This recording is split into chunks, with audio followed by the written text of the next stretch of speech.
Illuminati.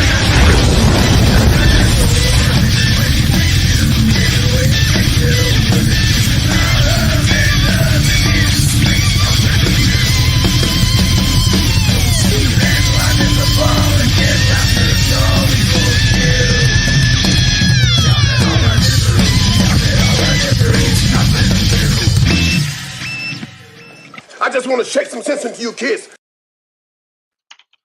We need more of that. Well, hello everyone. We're back. The pissed off Gen Xers have returned.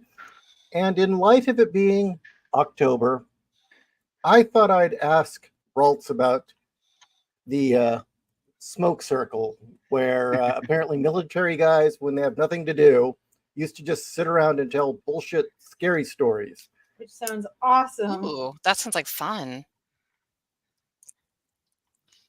And he had some stuff to share. Oh, yeah.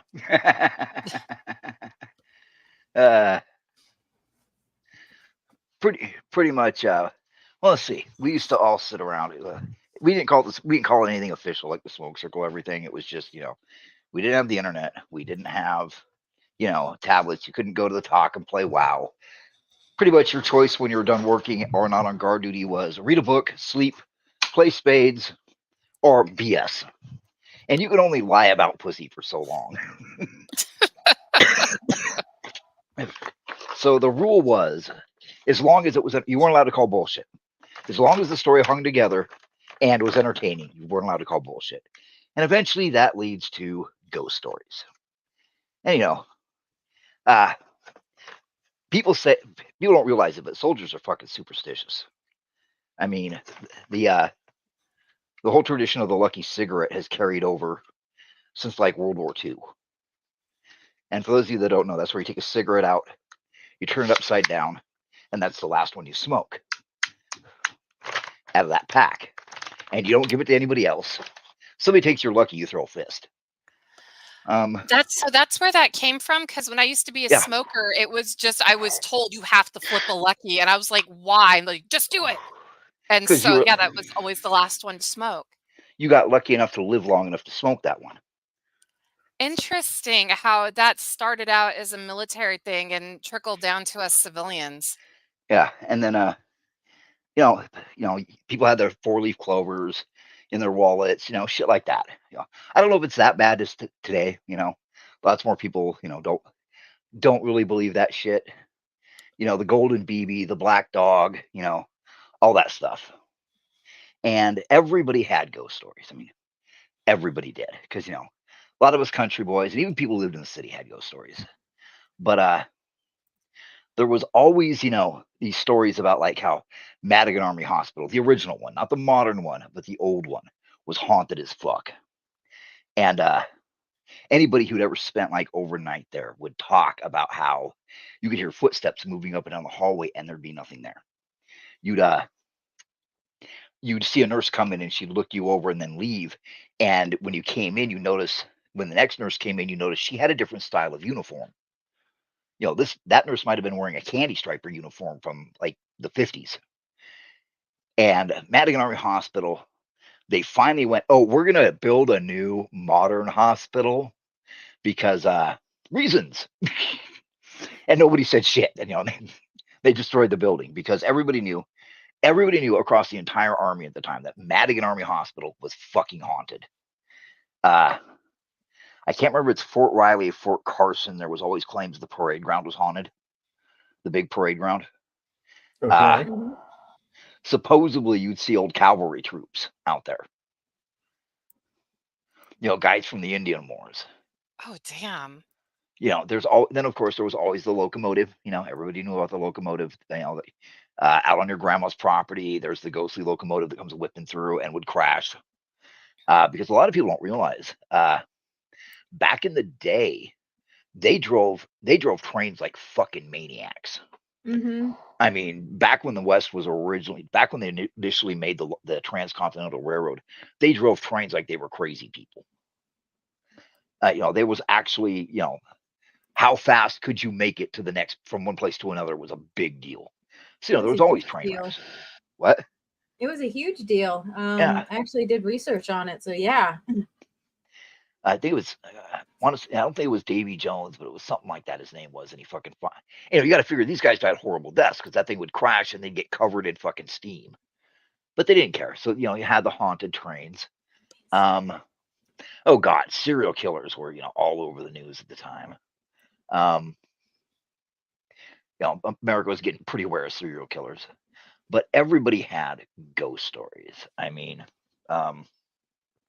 people, and everybody knew of somebody either they knew of somebody that had something happen to them, or they knew of a guy who knew of a guy, or they knew of a guy who knew of a guy. And it would go around. Sometimes it wouldn't be when you were not. It wasn't even when you were deployed or out in the field. Sometimes it'd be at the back of the NCO club at 2 a.m. Tired of fucking BSing about pussy. So you talk about haunted shit. You've gone over the last mission a dozen times and that's gotten old. So let's talk about creepy shit. And then you'd walk back to the barracks drunk as fuck. You're so drunk you have to lean on each other because you're technically falling down. And you tell ghost stories all the way up and sit in the room and drink beer and tell ghost stories. And you'd hear, of course, anybody from New Jersey going to tell you about the Jersey Devil, and of course, I think it's Jersey that has Spring-Heeled Jack. Okay. Guys from New York, especially from would tell you these creepy stories about haunted apartment buildings, all that shit. The guys from LA, would talk about there's hidden places under LA that were San Francisco. Under San Francisco and under Seattle, there's parts of the old city that you can get into, and those are haunted. And then you've got guys like me from the Pacific Northwest and from the West Coast who, we've got our stories about shit's haunted. And so you'd sit around, you'd tell these fucking stories, and then you'd bring up what everybody had seen. And I mean, there's an old story. I mean, sometimes they have punchlines, sometimes they were really good punchlines. I knew a guy who was involved in a live fire incident, and basically 3 people got killed. And he was telling us about it when he got to the unit, and he's like, yeah, the 3 people, he gave the 3 names. And after the first month in the unit, he comes into my room and he goes, have a beer? I'm like, yeah. He goes, man, I'm fucking seeing things. Maybe I'll go to mental health. I'm like, what's up? He goes, so I was in that incident, right? And I was like, yeah, I remember you telling us about it. And he goes, so all the other 3 guys were killed and it just left me. I was like, right, you spent like a month in the hospital. He goes, yeah. He goes, I think I'm being haunted. And I'm like, why? He goes, the ghost of one of the guys will walk by me and say hi. Sometimes he's in the chow hall and wave to me. I've seen him in formation and shit. I'm like, damn, that's fucked up. And we're sitting there, he's telling me about it. I feel guilty enough. I'm seeing this guy where I turn around. I'm thinking, do I go to the church? Do I go to mental health? What? And I was like, well, we got a lot of people claim to be able to see ghosts. Let me get a buddy of mine. He's originally from, his family's from Trinidad, so he's big into the spiritualism. He comes in, we're sitting there, he's like, he describes the guy. It's not a big help. 6 foot tall, blonde, weighs about 185, blue eyes. Yeah, that's a huge fucking help. Thanks, genius. And I'm like, well, you got to give something more to go on, man, because that's like half the dudes in the unit. And he goes, oh, well, his name is Phillips. You're like, his name's Phillips. Yeah, his name's Phillips. I'm like, hang on. I go now and knock on the door. I say, hey, come on with me. Guy comes. He's like, what's up? I go, I need somebody to see you. He's like, what? He's like, come on. We go into my room, and the guy goes, the ghost is standing right next to you. And I went, Phillips, didn't you have a twin brother got killed in a training accident last year? He's like, yeah. Dude had no idea that the guy that was killed with him, his twin brother, was in our unit. So he'd been freaking out for months, thinking, oh my God, I'm being haunted. Oh no. And once he got the story, he's like, this is the greatest thing to ever happen. We'd be sitting out there and he'd tell the newbies that story, Because the look on his face when Phillips walks in next to me, he's like, fuck. Like, Phillips. It's a great ghost story because it's got the good punchline. Mhm. Where I was at was a place called Veal Flicking. Holy fuck, what a nightmare. You can look up Veal Flick on federationofamericanscientists.org, and there's one line on their description of the post. It says it's the most feared. It was the most feared post in Western Germany. I don't know if I doubt they've edited it. It was like that the last time I looked at it, like 10 years ago. Imagine a place is so fucked up that one of the notes on it, the place only rates a paragraph, but one of the notes is the most feared place in, no, not Western Germany, Western Europe. Nobody Jesus. wanted to go there. The place was a hole. Picture the incline at about 38 degrees going up this mountain. You start at the bottom of the mountain and you go all the way to the top. You're above the ski resort. The place was and here's the real kicker. It was a Nazi SS base during the war. So this place has a bad rep. You could go down and the library and the rec center building, you can actually see it on the Time Life World at War series where Hitler's inspecting the troops, the SS troops. Mm-hmm. That was the fucking rec center. So, this place has a bad rep. And there was a place you could go down, and we'd always, every 6 months or so, we'd get the newbies. And we'd be like, all right, we're going to take you guys to the poof houses. But, poof house is a whorehouse. But you've got to do something. Now, you don't get to go. And if you go with us, we'll give you 100 marks each. And they're like, oh, yeah, fuck yeah. Because, hell, that's enough to get laid twice. And we'd be like, you have to come down to the old Nazi barracks with us. Right there, half the people drop out. Oh, fuck that. So you'd go down the trails and you're walking through the woods and you get there and you could see we would show them the iron post. There was a post with an iron ring in it that they'd make the recruits hold while they fucking whip them if they fucked up. And the buildings are all, decayed and falling down and everything. It was an eerie fucking place. And, once in a while you'd see something out of the corner of your eye. Once in a while, you'd swear to God, you'd hear voices in German, which, you're in Germany. Big fucking surprise. Yeah. And the place during World War I had been an internment camp for, I think, Polish people, and like 13,000 of them died. I mean, the place was a fucking terrible place. And we take them down there, and, you weren't supposed to go down. And we tell them, you never come down here alone. You never come down here, just two of you. And be like, why? Because motherfuckers vanish. And, they never believe us.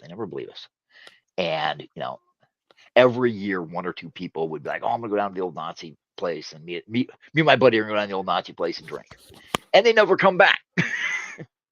Hey, guys, I will Yeah. be right back. I'm being paged. Nothing's bad, just I'm being Okay. paged, so I'll be right back. But I mean, it was crazy. We take them down there and if, we'd be like, all right, you got to hang on to the ring. And we're all going to take 20 steps and turn around and count the 10. If we turn around and you're not holding on to the ring, you don't get the money. Believe it or not, sometimes people would fucking pull their hand off the ring because they said they got really fucking cold and their back started to ache. Now, people nowadays are like, oh, it was just psychosomatic shit. I'm telling you, it was the most eerie fucking shit. It was eerie as fuck. And okay, what? keep going. Sorry. 54th Combat Engineers, their barracks was originally a Nazi building. It still had the rings on the roof because the Nazis would tie ropes to the top of the trees and then bend the trees over the top of the barracks so that bomber flights couldn't see the base. And they were always bitching. And I had a buddy in 54th. I go down there and drink with him. And the phones would ring in the middle of the night and you would pick it up and there would be nothing. And so you'd hang it up and you'd wait. And the phone would ring again. You pick it up and it's nothing. The phone will ring, you pick it up, and then there's heavy breathing. And you'd call the MPs and be like, somebody's fucking calling our fucking emergency lines. MPs would check lines and be like, and every time it happened at 144th, it happened at 108th, it happened at 168th, it happened at 219th, it happened at 332. It happened to every unit, including post command, the dispensary troop medical clinic, the chow halls, the PX, everywhere. When the MPs ran where the call was coming from, it never failed. It was coming from one of the phones in the building. Sometimes it was coming from, according to their shit, it was coming from the phone that you were currently talking on. And it's just crossed wires. I don't know, man. That's heavy breathing. Somebody's giving me a perverted call. Cold spots. cold spots in all the fucking barracks. You'd walk down there and you'd step into the cold spot. The worst one was when the cold spot would follow you. Ooh. A friend of mine, he was in a barracks where you could hear a little girl jump roping, and it said when she got really bad and she was in there jump roping, they'd all hide in their rooms because there was rumors that if she saw you, she'd kill you. And you'd hear her running up and down. My barracks was fucked up. And it was demolished. They built a new one that was even more fucked up. and they demolished it. And they gave us a new building, and man, was that thing was something else. But the big thing is when the first barracks was demolished, they didn't clear the cement pad at the bottom of the basement. And when they rebuilt it, you would go down into the into the storage room, and it was okay, but they'd ripped up the cement in the other storage room. So you'd go in there and it's bare dirt. This is a huge room. I don't quite know how to. You could play football in this room. This room was bigger than a football field. And you'd be in there and you'd start to smell something. Like, what the fuck is that smell? And some of the nom guys would be like, I know this smell. I've smelled this before.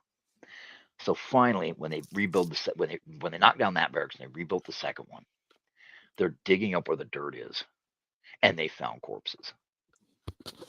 Oh. Wait, they found a mass grave. Oh, fuck me. That dated back to World War II. Yeah, and I love our commander. Well, now we know what's wrong with our barracks. I still remember the first sergeant. Man, this place sucks. we got senior leadership going, man, this place sucks. This place was so bad. Veal flicking was so bad that 108th Military Intelligence went a year without a company commander. We went a whole year. Because the company commander, or the battalion commander, sorry, not a company commander, 108th MI didn't have a battalion commander because the battalion commander would get his orders to veal flicking, and he would literally turn in his rank. Or he'd sign in at a different post and be like, I'm not going, and you can't make me.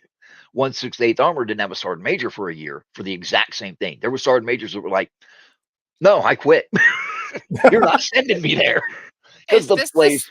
Is this the same base that was so cold you coughed up blood? Yeah. Oh, this fuck, place dude. was a shithole. That place was terrible. Oh God, we all a bunch of us got in a shitload of trouble, and the post commander's wife was a theater fan. Okay. And so the post commander, in order to make his wife shut the fuck up, because he can't drive her to Frankfurt to the opera house all the goddamn time, a bunch of us were in trouble for, throwing beer bottles at each other. The MPs were in between us and got hit a few times, but that's their fault. We were having a good time, and somebody had to fuck it up. And so the post commander gets a good idea. He wants us to clean out the theater, completely clean it, the post theater, and then we're gonna put on plays to amuse his wife. It's like, oh God! It's like I remember the captain who was in trouble goes, I'm supposed to make these meatheads memorize lines. Oh, this is gonna be a bigger shit show than the Tet Offensive. We found out that Hitler used to sit in this theater and watch performances. And when he found all the Nazi emblems, everybody was prying them off with their knives and putting them in their pockets because I'm gonna take this shit home. And that fucking theater was so goddamn creepy. We held that's where we did the week and a half of the Rocky Horror Picture Show. And some of the girls would not use the girls' dressing room. They would not use that dressing room. They're like, there is somebody in there staring at us. And we're like, no, there's not. So we checked the rooms on either side just in case there's the weird guys drilled a hole in the wall or some shit. But no, nobody's in there. But they're like, I'm telling you, somebody's staring at us. And some of the girls swore up and down that they would catch in the mirror out of the corner of their eye a guy in an SS dress uniform in the mirror staring at them. So the girls wouldn't use this fucking room. And we did the Rocky Horror Picture Show, which, oh God, it's to this day, it's like, what was I thinking? Oh, yeah, I wasn't. Oh, yeah, she had a really nice rack and I got to play with them.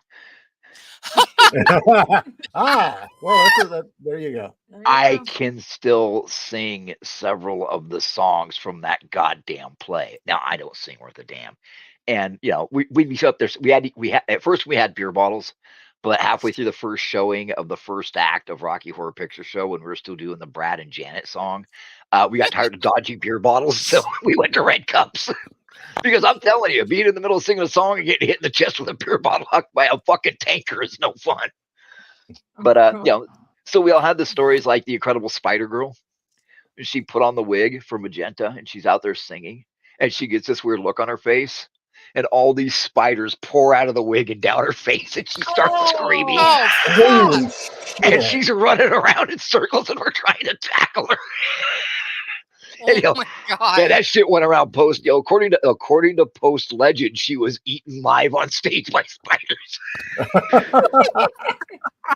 I mean, when she went to the hospital, her face was just swollen as fucking speckled with fucking blood marks, and they were all down her back. And that was the last time anybody, she went in and she grabbed a wig out of the storeroom, didn't realize we're lazy. We hadn't done shit. It was full of spiders. But I mean, I remember looking at her and seeing the first spiders run down her face and thinking, what? I was like, I don't remember the part in, I don't remember the part in the entry scene where Magenta slides down the banister and stands up and spiders start running down her face. And my first thought was, man, this place sucks. It's like we had a guy disappear during the performance. The dude playing Riff Raff was doing it's astounding. Time is fleeting. And then there's silence. We all turn around to look. He's supposed to be over by the clock. He's not there. Like the rest of the night, he's gone. I'm like, where the fuck did he go? Now, remember, none of us are theater people. Okay, this is a bunch of drunken assholes, led by a captain who really hates everybody. And the next day, we go to the theater and we're like, I swear to God, I can still hear his fucking voice. This is fucking eerie, and we're searching and we can hear his voice screaming for help in the girls' dressing room. And we're like, this is the creepiest shit ever. And so we're like, you know what? Let's search this place top to fucking bottom. We know what we didn't know about a professional theater stage? It has trap doors and an underneath. Mm-hmm. The trap door dropped him underneath and broke his leg and knocked him out. Oh no. And we didn't hear him, so he was trapped down there. We all thought he was dead. Shit. We're like, dude, we thought the mountain got you. He was like, oh man, I had the worst night. Get me out of here. We're like, dude, your leg's broke. He's like, get me out from under here. Yep, he said, and he was like, oh man, I ended up fighting fucking rats to survive. We're like, no, you fucking. And he's like, I'm serious, man. These rats are like the size of a fucking poodle. We're like, you're so full of shit, right? We go back down there. There's like 6 dead rats the size of a fucking poodle. Oh, And we're not talking Dude. nice. We're not talking fancy rats. We're not talking nice rats. We're talking Bavarian Alps killer rats. The kind that ate the Knights Templar. Yeah. So, he had his story. He'd be like, yeah. So I was in the middle of doing a play and I was playing this part, and the trap door went off underneath me and it dropped me to the stage and it broke my leg. And when I woke up, there was a rat the size of a fucking, by this time, it was the size of a terrier on my chest. He had a great story of fighting hand to hand with these rats. But yeah, he actually did. I mean, that was a ghost story that was really cool because, I remember turning around and being like, where the fuck did he go? Because my line's coming up. Yeah, I played Brad. That time I was playing Brad. But yeah, I mean, it was so fucking stupid, but it was just weird because the girl's like, I'm not going in there. I'm not going in there. There's a creepy SS guy that stares at me in the mirror, and then the dude vanishes. All because the post commander's wife wants to watch plays put on by retards. But when I went to theater class, I had to take theater class, and a friend of mine outed me that I'd done that. And the teacher was like, so explain to him, that we'd be up there trying to act and they're throwing fucking potatoes at us and shit. Some asshole brought a 50-pound bag of potatoes, and for the rest of the night we had to dodge potatoes. Oh God. And he was like, I'm going to tell the rest of your class this, but you had the actual Shakespearean theater experience where people whip shit at you and throw beer at you. But yeah, I mean, what was it? Was it during Halloween the musical? Don't ask. I don't remember any lines, and God was a dumb. Were you Michael? What? Were you Michael? Yes. Nice. Thank God. I only had like 2 songs. Don't ask. At least it wasn't Friday the 13th. I have questions that I want to ask. I was chasing the Laurie Strode stand-in, and I came around the corner and she was gone, and we were like, okay, and we were looking for her, and we're like, okay, she's not underneath. Where the fuck is she? Right, we're standing there, right? We're like, okay, where the fuck is she? She's been missing for like half an hour. Where the fuck is she? And we see blood drip in front of us. And one of the guys goes, no. And we look up. Somehow or another, she got caught in one of the ropes and pulled up into the fucking lights, up next to the lights, and she was just unconscious. Oh, no. Oh, no. If somebody's unconscious for a half hour, when you get to them, their face is bright purple. Actually, dark purple. But yeah, she had a cut on her head, and that's the only reason we found her, because it finally got through her hair and wig. But it's like, this is the kind of weird shit that happened. People are like, people nowadays are like, oh, well, all plays have that problem. No, that place hated us and wanted us to die. And there were dudes that swore up and down that they looked up into Hitler's box and would see him watching the play. I know a dude who was like, I'm not doing this play shit. And the company commander was like, why not? And he goes, I'm Jewish and you can't make me go in that fucking theater. I'll go to JAG. Wow. And the CEO was like, whoa. He's like, I'm not going into a place where Hitler's ghost hangs out. I'm an Orthodox Jew. Okay. How about if you just set me on fire? And the CEO was like, it sounds legit.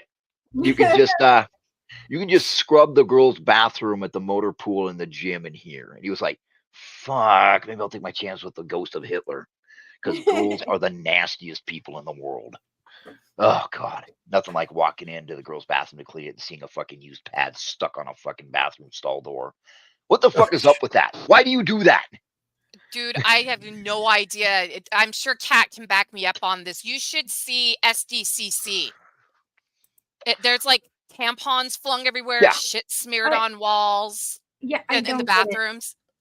And women are like, oh, men's bathrooms are so dirty. No, I've been in your bathroom. You can't see shit. Ugh. The worst I've ever seen in a men's bathroom is just they didn't hit the mark quite right in a urinal or toilet. That's about it. At 144th Ordnance Company, they're talking about a bunch of psychos. They spent way too much time sniffing pop charge and masturbating. They had a room that was cursed, and you sit in the NTO club, and apparently this room over a course of like 4 years was the site of 5 suicides. Oh, geez. And the commander at the last one was a murder suicide. Now, this was related to me by somebody who was in the unit at the time, who was on CQ and went in there and had to write up the reports. So, this is a firsthand account. When they went in there was blood coming out of the wall lockers, because the wall lockers in 144th were built into the wall. And when they opened the door in there, both guys had cut their wrists inside the wall. They both got in their own wall lockers and sat down and closed the door and locked it from the outside and cut their wrists. Fuck. What's wrong with that?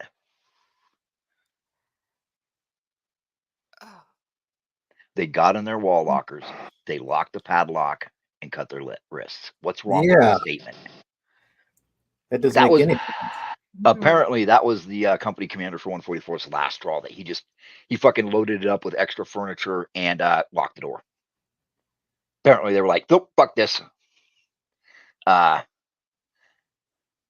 Let's see, there was a rumor in 144th, a dude that everybody nicknamed Devil Baby because he was a Satan worshiper from California, had fucked up a room so it was permanently had cold spots in it. Apparently, they beat the ever-living fuck out of him for it.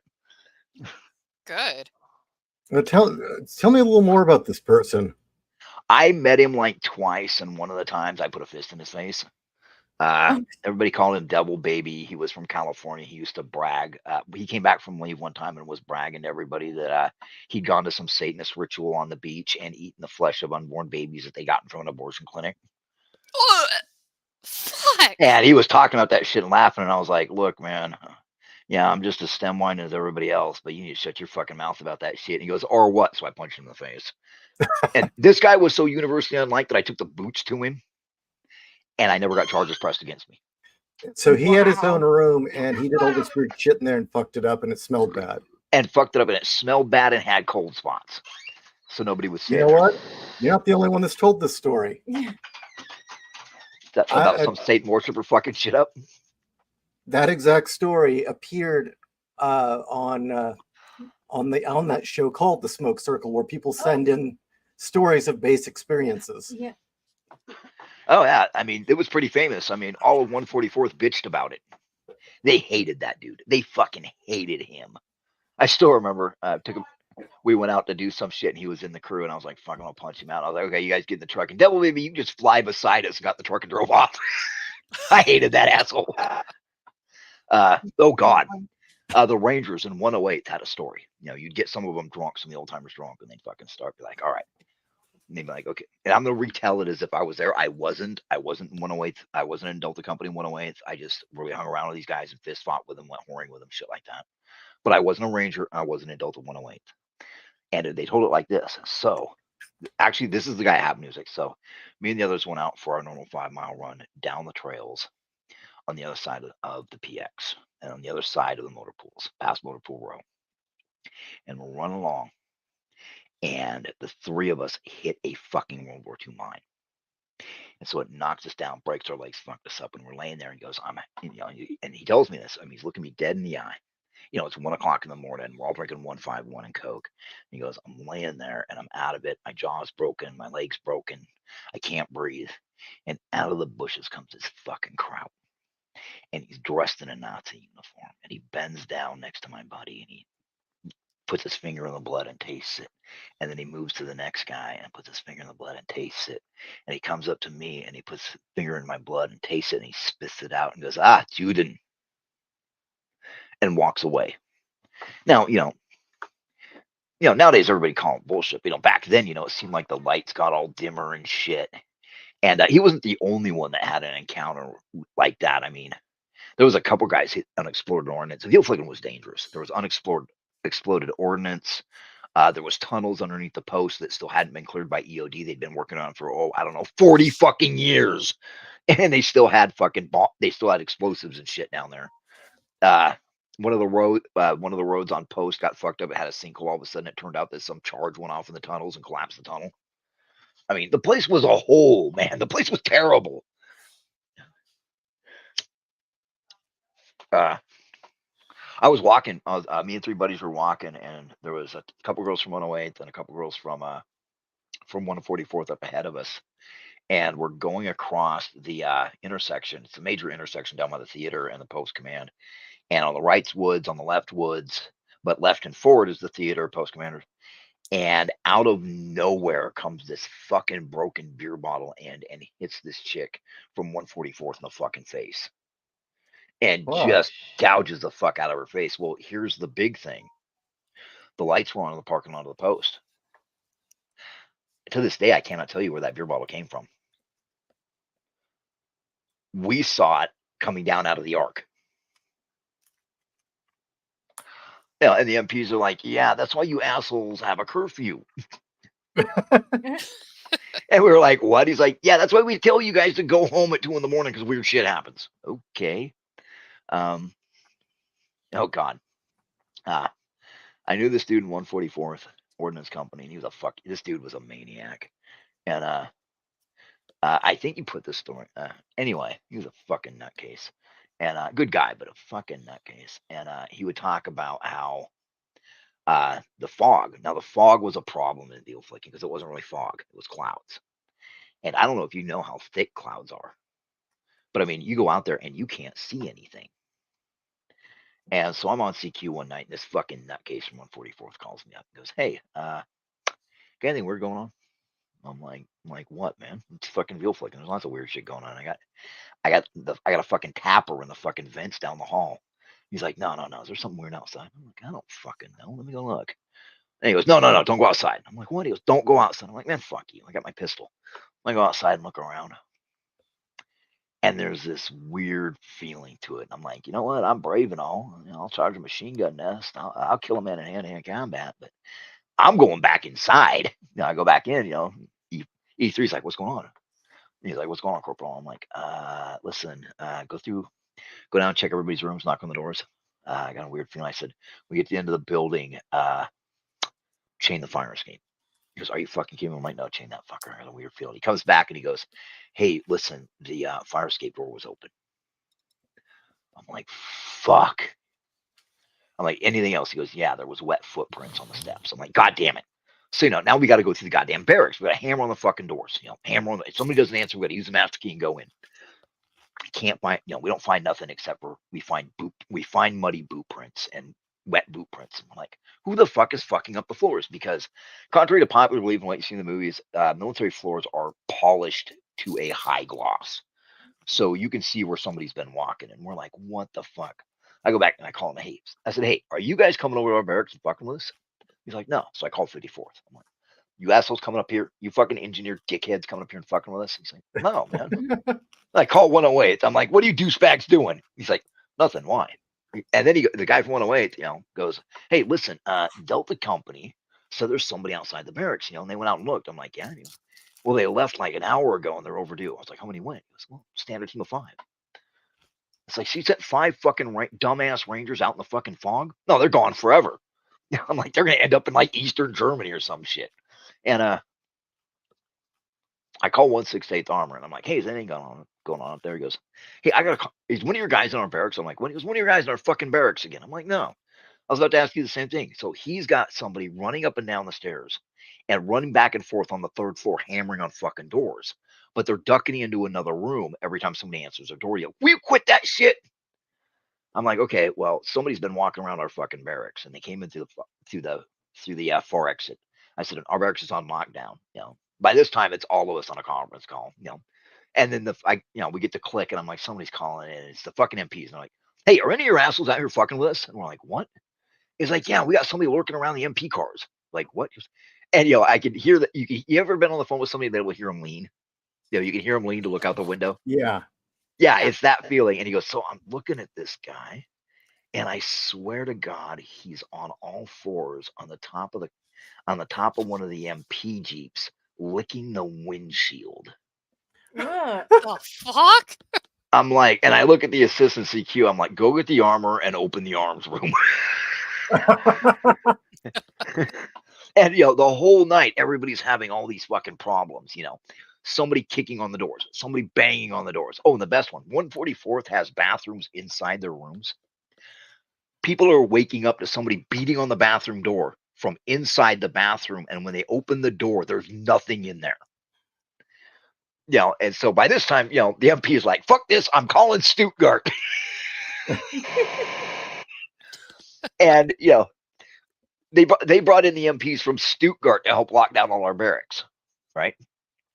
And so the MPs there are like, look, we've searched this place top to bottom. There's nobody here. And I get a phone call. I'm like, just a second, pick it up, And I'm like, 311, Corporal Waltz, how can I help you, sir, ma'am?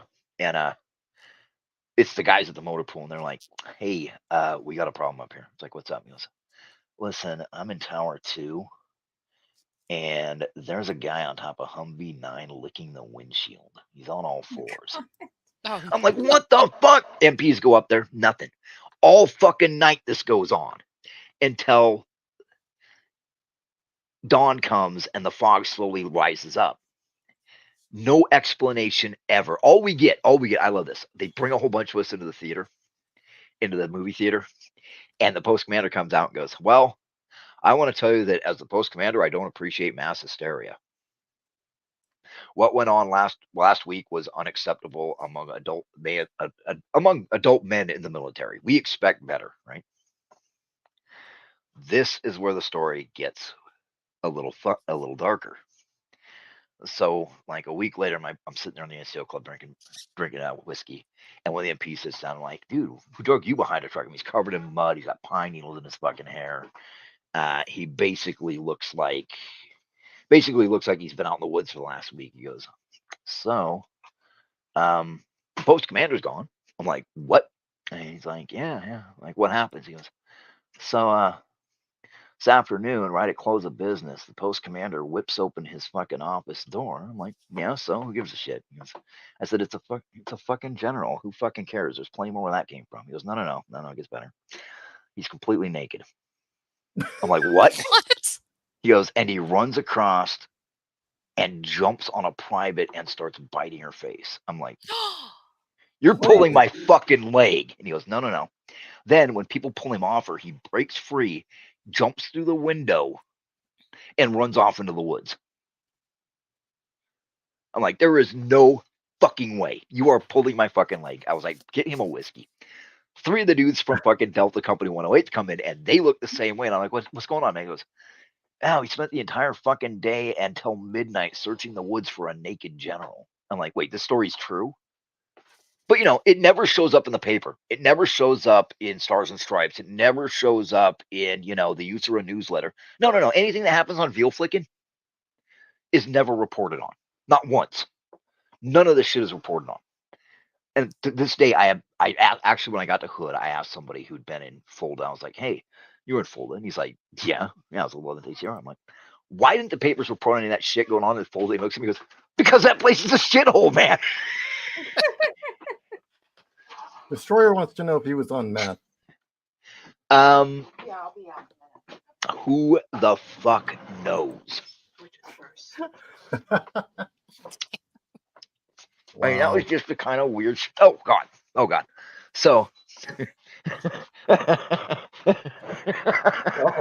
Oh okay. no. So my company finally gets a new CO and finally gets a new XO, right? Executive commanding officer. And because my unit is a non-standard unit, it's a group. We have a lieutenant. It's either a lieutenant colonel or a full bird colonel in charge of us, with the XO being a major.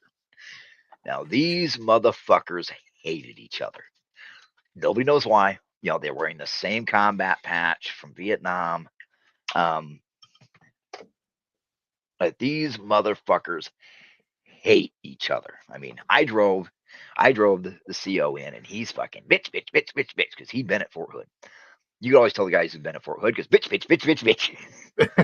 And then I went like actually I got back and dropped him off, and they're like, hey, you got to go back to Rhine Mine and pick up somebody else. I'm like, what? The asshole couldn't fucking be there when I fucking went in? He's like, well, he came in on the same flight, but he went to the bathroom before he called us. So we dispatched you. I was like, well, then why didn't you tell him I was going to be there? He said he missed you. I'm like, I'm going to kill this man. I'm going to kill. What rank is he? Oh, he's a major. Fuck, I can't kill him. I was thinking, if he's a private, I'm dragging him under the truck. Drive all the way back to Rhine Mine. I'm fucking tired. My eyes are bleary. I'm not even supposed to be on duty driver, but the duty driver was drunk, and the assistant duty driver, I wouldn't trust to drive a go-kart. Damn. Nobody trusted him. So I show up, and there's this major. He's like, it's about time you got here. I'm thinking, yeah, I'm going to push you out of the fucking truck. And the whole way up there, bitch. Because he'd been at Fort Lewis, which if you've been at Fort, you always tell somebody who's been at Fort Lewis, because bitch. Actually, the running joke of this is you could always tell when somebody's been at X Post because all they do is bitch.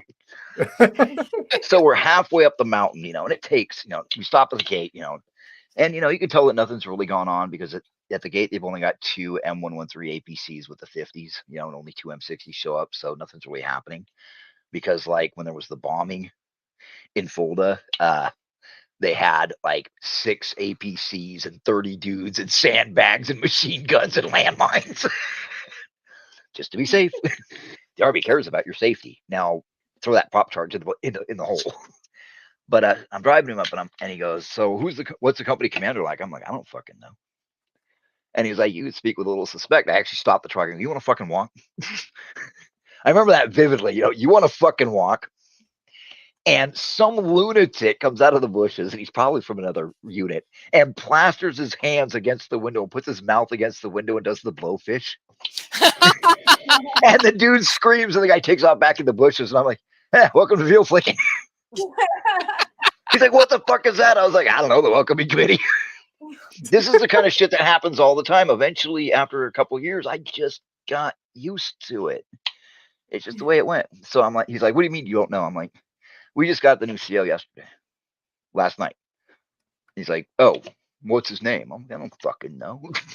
It's like, he's an officer. I don't keep track of officers. Well, you should, because your commanding officer is an important part of your unit. I'm like, I'm never going to see this dude again. Because, I was always gone for like days, weeks at a time. And so I get this guy up there, and he signs in, and, both these guys are complete fucking tools. If they weren't talking about the previous post, they were talking about the nom. Oh my God. Only Gen Xers know how bad the words "when I was in the nom" really is. Holy fuck, kill me now before you tell me more stories about you raping villagers and buying children to huck them out of helicopters. Please, God, don't tell me this story again. I get it. You were stoned and fucking fell in a hole. Nobody fucking cares. I get it. You got drunk, crashed a helicopter, and blamed it on a pig. I get it. I've heard this story 900,000 fucking times. And it always starts with, when I was in the nom, fuck you. That's, if you're a Gen Xer, you remember those particular words. Oh, and it was worse. If your dad was mad and yelled when I was in the nom because, hey, look, it's the ass kicking train and it's never late.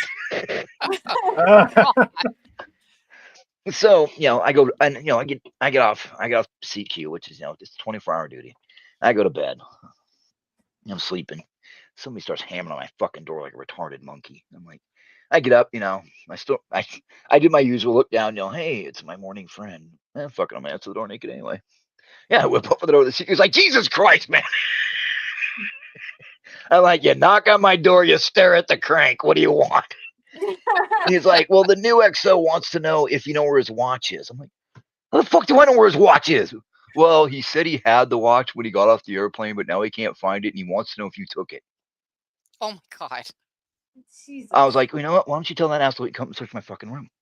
And if you wake me up again when we go back out to the field, I'm going to piss in your MRE. And he's like, you don't have to be an asshole about it. No, conversations may be edited for drama, but but no, I used to, when they woke me up when I was on CQ, if it wasn't hard, I would deliberately crank on it so that by the time I got to the door, I had a nice erection because I just whip open the door and be like, what? Well, don't wake me up. You don't look, you knock on my door, you get to see the crank. Socks and a machete and nothing, and a hard on and nothing else.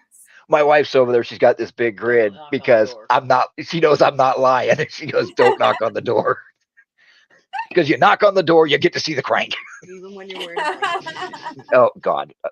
My wife's over there. Even when you're wearing a blanket. I had an Afghan that had big the holes in it. My grandma knitted it and it would poke through, which if you knock on my door. That's why I never look But anyway. So, you're naked. Finally my day off ends, I get royally drunk and pass out on the fucking floor, like, as is, what you do in Veal Flicking. I wake up the next day. My buddy comes in and he's like, fuck. I'm like, what? He goes, so we got a new CO. I'm like, yeah, I heard. He's like a fucking total dick puppet. He's like, yeah, well, how our formation's at 06? I'm like, yeah. He goes, yeah, he decided our formation's now at 05. I'm like, well, I missed formation and I don't care. Go to breakfast, come back, and I'm standing in formation. And I'm at the back because I've been transferred from 1st squad to 6th squad because of reasons. And I see the XO, he's next to me. I'm looking at him, and this motherfucker is seething. If you looked up seething imbecilic asshole in the dictionary, this dude's picture would be there. I mean, he's grinding his teeth, and he's giving the death glare up to the front of the unit. Well, it turns out that these two fucking hate each other. Absolutely hate each other. I mean, they are constantly talking bad shit about each other. One day, it happens.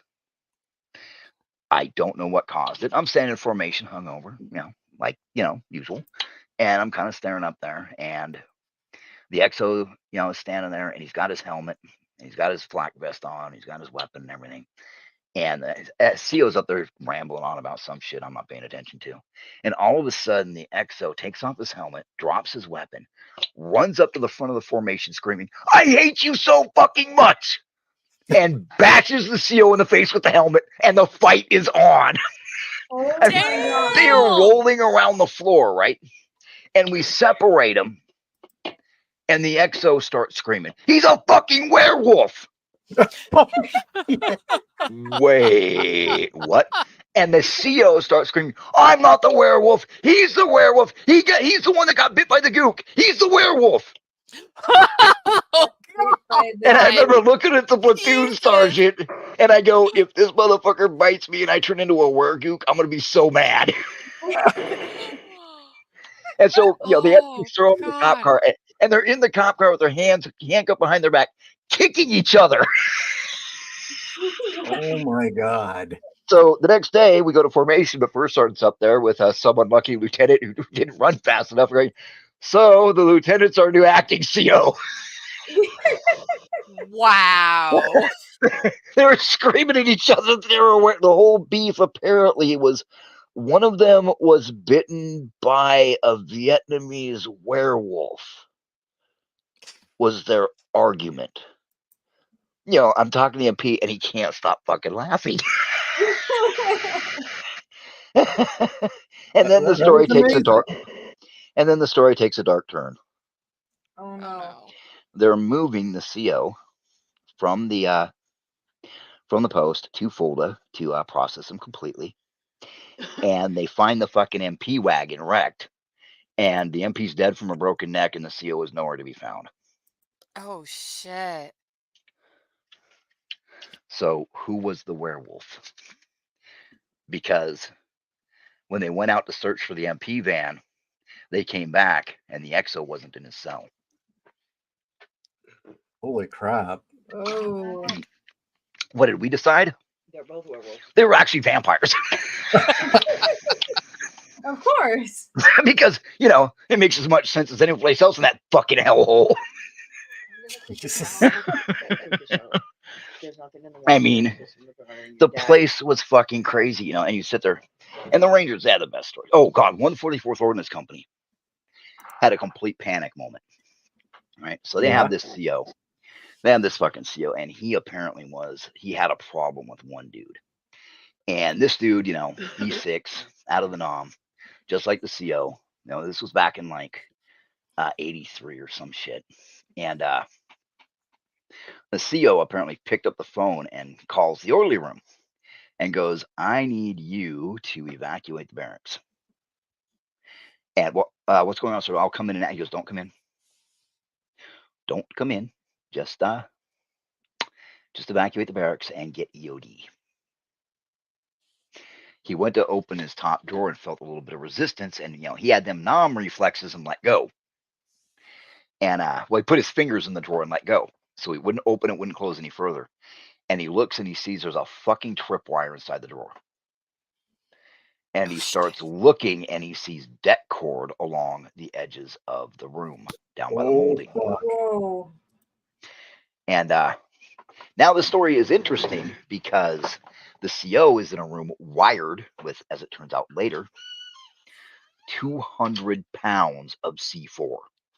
Holy shit. Dude. And he was sitting on 2 Claymore landmines. Now, it took EOD like 4 hours to get him out of there. And so they're carefully dismantling everything because, you can't blow this in place because it's a multi-million-dollar building. And they get to the wall locker, his wall locker, and they finally undo the fucking triggers at the bottom, which will go off if you open the wall locker. They pull the door open just a little bit so they can cut the triggers, and they run the drills and everything. And they finally open the wall locker so they can take out the blasting caps and everything. And the E6, his dead body, is sitting in there holding a sign going, "You're fucked." What? Somebody was pissed. Look up Vielflicken, the most feared post in Western Europe. It was full of crazy people, retards, drunks, and apparently werewolves. Jesus Christ, that place sounds like the threshold of hell. Actually, yeah, people honestly felt like it was the threshold of hell. Fort Hood is the worst post in the military. in Conus. In Conus, it is known as the worst post in the military. It is where careers go to die. I show up at Fort Hood, and they ask me, what was your last post? And I told them about my adventures in driving around the U.S. for a couple months. And they said, what unit did you leave from Europe? And I was like, Vielflick. And this guy looks at me and goes, oh, man, I'm sorry. And he's like, we have good mental health at Fort Hood. Do you need to go? I'm like, do I look like I need fucking mental health? He's like, you need something, buddy. Oh. That place was awful. Oh, that place was awful. So we used to amuse ourselves by getting drunk and doing dumb shit like, surfing on the back of a tank. Oh, God. Remember how I mentioned the really steep incline? Yes. Yeah. Like anywhere from 30, it was anywhere from 30 degrees all the way up to a little bit more than a 45-degree angle. Yeah, what kind of fucking road is this shit? So it snowed. It always snows there. But this was my second year there, and I'm prepared. During the summer, I buy something that's on sale at the PX. I buy 5 Red Rider sleds. Why? Because I'm functionally retarded. This is a tall mountain, and these roads go from the top of the mountain to the bottom. It's one long curved road that goes all the way, around half the mountain. Here's my genius plan when there's 3 feet of snow on the ground and it's lightly snowing. Here's my genius plan. We're going to get drunk. We're going to take the sleds, and we're going to ride the sleds down the hill to the front gate. And then when we get to the front gate, we'll go drinking. And it sounds legit, right? Yeah. Unless you know how physics works. So yeah, when you start out with a sled, you're moving at a nice speed. After about a mile and a half of a 30-degree incline, yeah. Oh, God. And I'm trying to bank this corner. I'm just praying I can bank this corner. I don't know where this guy came from. I don't know where he was going. I don't know why he was wearing a bright purple parka. But I must have been doing about 50 when I hit him. Oh no. And the sled does what Wow. sleds do when you hit somebody at 50 miles an hour. I'm sailing through the air, holding onto the front piece of wood, going, this is gonna wham suck. So I end up in the trees. We go up there and we search for like an hour, thinking maybe this guy is just like totally mangled. Except for somebody goes, hey, everybody sees where RALT'S came down, right? And everybody can see what's left of his sled. And they're like, yeah. He goes, are you sure you actually hit somebody? I'm like, yes, I fucking hit somebody. He goes, well, okay, we'll explain this. Where's the footprints? I was like, you guys saw me hit him. And they're like, yeah, we saw you hit something. They're like, yeah, we saw you go airborne. What they did was they rolled off and into the snow and, slid through the snow for, 200 feet. I don't know what I hit, but I swear to God, for a split second, it was a black dude in a purple parka. Which just brings up more questions. What is a black guy doing in a parka at like 10 o'clock at night on a hill on a random mountain in Western Europe? And where did he get a purple parka? But my friends would fuck with me for fucking ever about that. A buddy of mine, well, actually, one of my cousins was at the unit with me, black guy. He'd always come up behind me and grab me in a big hug and go, but what about the purple Negro? Like, hey, shut up. Because I didn't break anything, but my face was all fucked up from going through the tree. Because I went through the branches. Everybody was like, other black guys would be like, man, why you got to do the purple brother like that? We looked for him. But the question remains to this day, where did he come from and where did he go? So when the spring came and it thawed out, I actually went down and looked for him. Never found him. To this day, I have no idea where the purple black dude came from. It sounds like you kind of reenacted the scene from Christmas Vacation where Clark goes speeding down the hill. Oh, God. I was hauling ass. And we were told very, very firmly after that that sleds were not permitted on the main road. I mean, and a lot of people are like, oh, these aren't ghost stories. Well, where did the black guy come from? Oh, where did the Ranger team go for a week? Remember how I mentioned the Ranger team that vanished? Yeah. Well, that went out there to find out who's tapping on shit. Yeah, they didn't come back for a week. But here's the fun part. My buddy Guido, he's in a 108 MI. I don't know, is it Guido or was it Arnie? Might have been Arnie. He was part of MI, and he'd done work with CID. And he comes up to my room and he's hammering on the door like a drunken monkey. And I open the door. He's like, "Oh, good, you're not naked." I'm like, "It's 7 o'clock at night." He's like, "Yeah, I've knocked on the door before at 7 o'clock. You've been naked." And well, I found out it makes people fuck off and go away. You know, they're looking for somebody to do a fuck. They're looking for someone to do a detail. They don't knock on my door because I'll answer the door naked with an erection, and nobody wants to see that shit. But I'm like, "What's up, man?" I said, "You look bad." He looked bad. He goes, he's like, "Yeah, any good stuff?" Instead of that trash Tuker beer. I'm like, yeah, I got some good stuff. I was like, he's like, "No American piss water." I'm like, "Fine, man, don't be a dick." So I pour him some whiskey. I'm like, "What's up, man?" He goes, "So, you know the Ranger team that's missing?" I'm like, "Yeah, aren't they like a week overdue?" He's like, yeah. I was like, "Okay." He goes, "So, they left their building at we had the exact time because the CQ logged it." And I was like, "Well, yeah, you log everything in this shithole." He goes, "Yeah, well, they came back in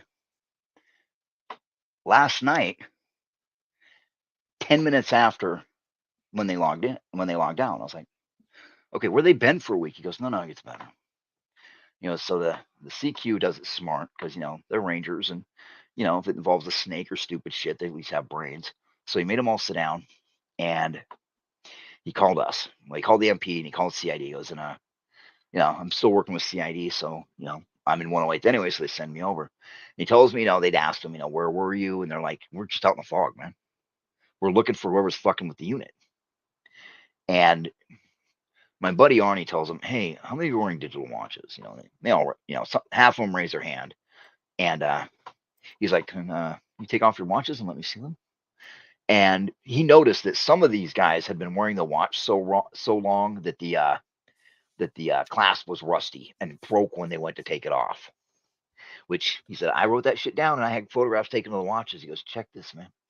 He goes, "So you take that, you know how Timex digital works?" I'm like, "Yes, I'm alive in the 20th century. Thank you." He goes, "You know, you press the little button and it shows you the date." I'm like, "Yeah." He goes, "Well, number one, all their watches were about 10, 15 minutes off. Number two, their dates match the day they left." I'm like, "You're pulling my fucking leg." And he's like, "Nope. He's like, "And the other thing is, you know, can you imagine a snake eater going, you know, 8 or 9 days with no snake to eat?" I'm like, "No, not really. They just fucking stumbled back in begging for food." So, you know, where these guys went, anybody's guess. They just said they were wandering around the fog. Fuck that place. That place was a hole. That's creepy. I mean, the fog. I mean, I think it was 144th if like 2 winners had a directive that the CQ was not allowed to let people go out in the fog, and that all the doors had to be chain locked except for the front door where the CQ desk was. And when the fog rose up, the CQ was to be armed with the CQ team was entirely supposed to be armed with flares, M203, M16s, and 2 of them had to be with the M203s with flares. Something happened at 144th, and nobody knows what. That's a trip. Why hasn't there been any books written about this or horror movies made about this? Seriously. Because number one, most people have to have a few beers. Number two, nobody believes it. I mean, I got a buddy of mine that can show you the scars across his back before he died, and nobody would believe him. I mean, when we were at Hood, he would show people the scars on his back, and nobody would believe him.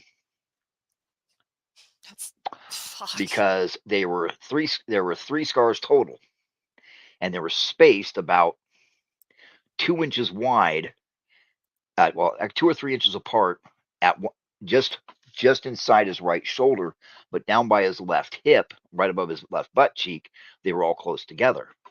And the scars were about 1/4 inch thick, and they had, I think he got something like 320 stitches. Fuck. And we have no idea what did it. The werewolf? We always said it was the CO. CO got him. Yep. We had a dude get honest to God eaten by, well, actually, we were told he was eaten by wolves.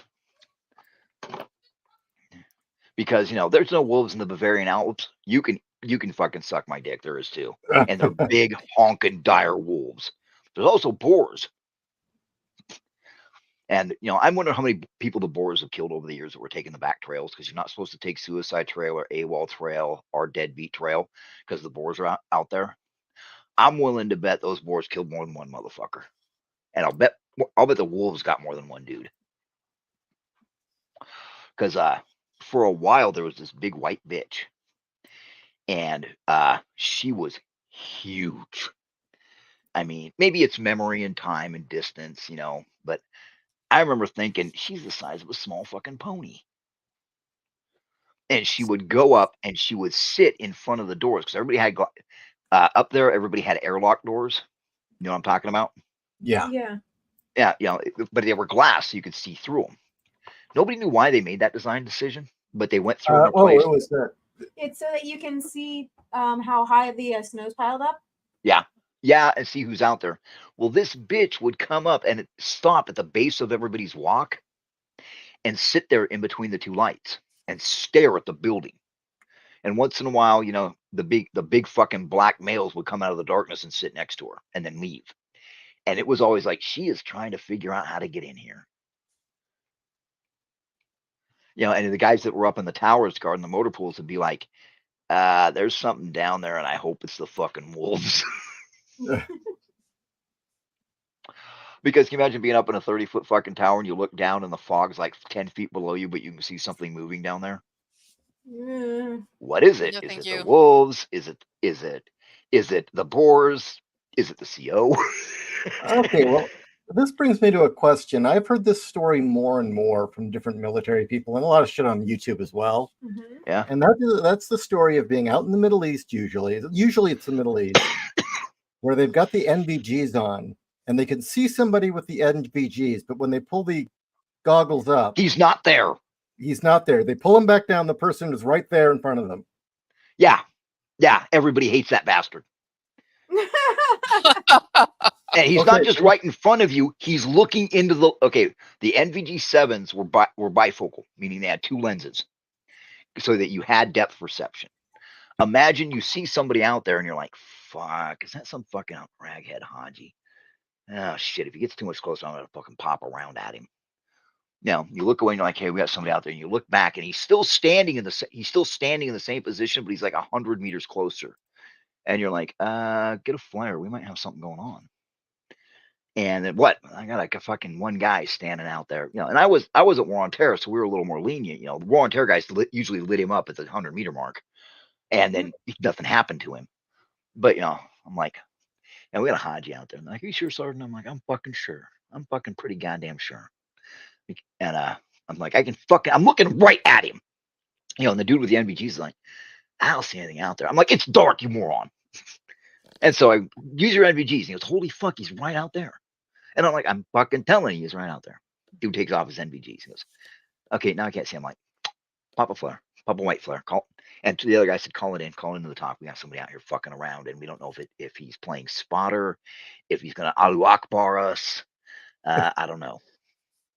And I take out the NVGs and I look, and he's not there. I'm like, huh. And the flare goes up, and there's nothing. There's nobody out there. Flare goes out, and I drop my NVGs down. This motherfucker is eyeball to eyeball with me.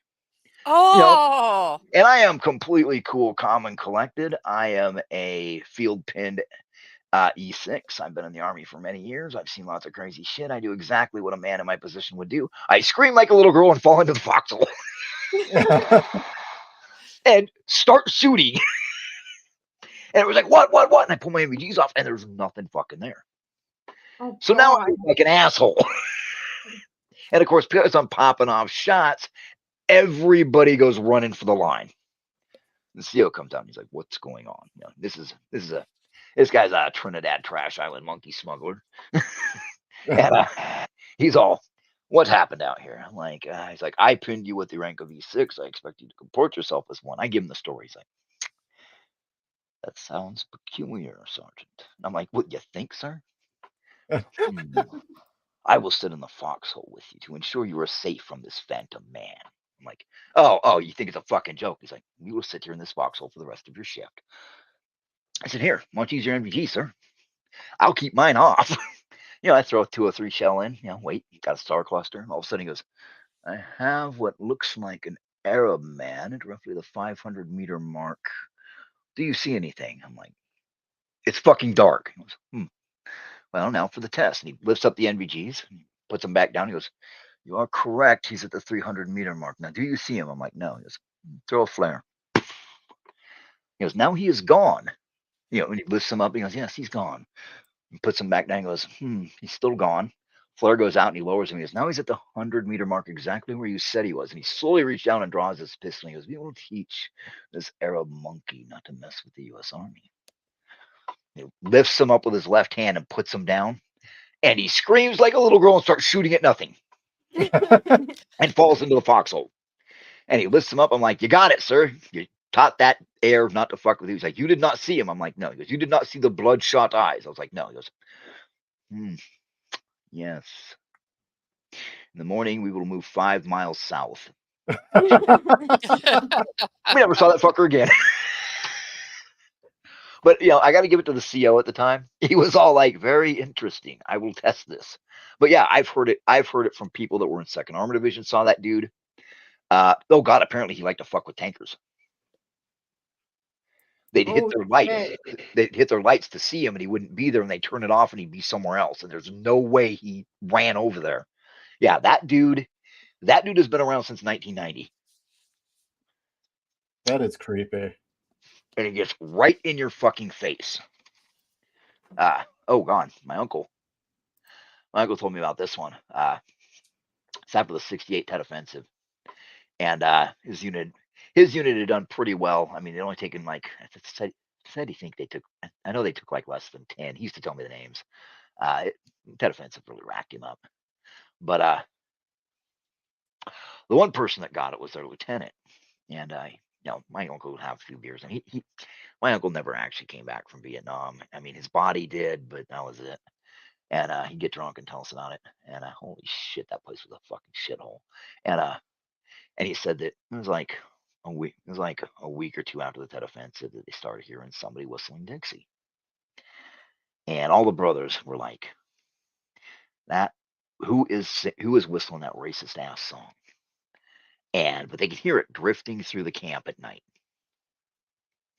And my uncle would, he dragged us. I can't remember all the details, but they went out and looked for whoever's whistling. The brothers would get the fucking guns and go looking for him because they're gonna shoot this fucking clanner. And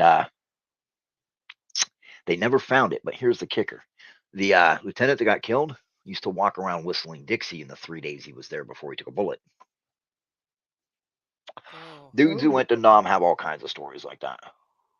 There's something wrong with that country. He bombed it too much or not enough. But I mean, ghost stories were the shit because we didn't have the internet. You couldn't call home. Calling home cost what did it cost? It cost 1 mark a minute to call home. And even then, there was, for my unit, we had one phone we were allowed to use. If we were caught using any civilian phones other than that one that everybody's staring at, it was grounds for your clearance to be pulled and for a clearance investigation, an SSCI investigation to undergo again, and nobody's risking that shit. So you'd sit there at 2 a.m. You're drunk. Half the guys got their shirts off. The horny chick is sitting there in her bra and a pair of fucking PT shorts drinking beer with you because she's the horny girl. And you're telling all these stories. Now the girls were, every unit had it. It's called titty territory. It's where the girls are at. Every unit that had co-ed barracks had one hallway section designated for the women. And the girls had horrible stories about titty territory. They'd be laying there in their room and the showers would turn on and turn off. Or they'd been there taking a shit and the shower would turn on and turn off, and they'd see somebody's silhouette in there for a second. They'd see people in the mirrors. Oh God. 4 rooms had this problem that they'd wake up to somebody pulling on their toes, and they'd look at the end, and it was this little boy tugging on their toes and staring at them. As soon as they started screaming, he'd vanish, or somebody turned on the light, he'd vanish. Yeah, those 4 rooms ended up abandoned and full of furniture.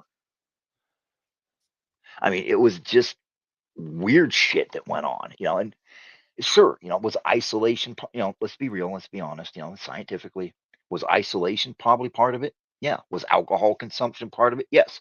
Was chemical exposure part of it? Yes. But was a big part of it that Theo Flicken was a goddamn shithole? Yes. I mean, the place was, and Fort Hood was nothing special. I mean, Fort Hood was nothing great. I mean,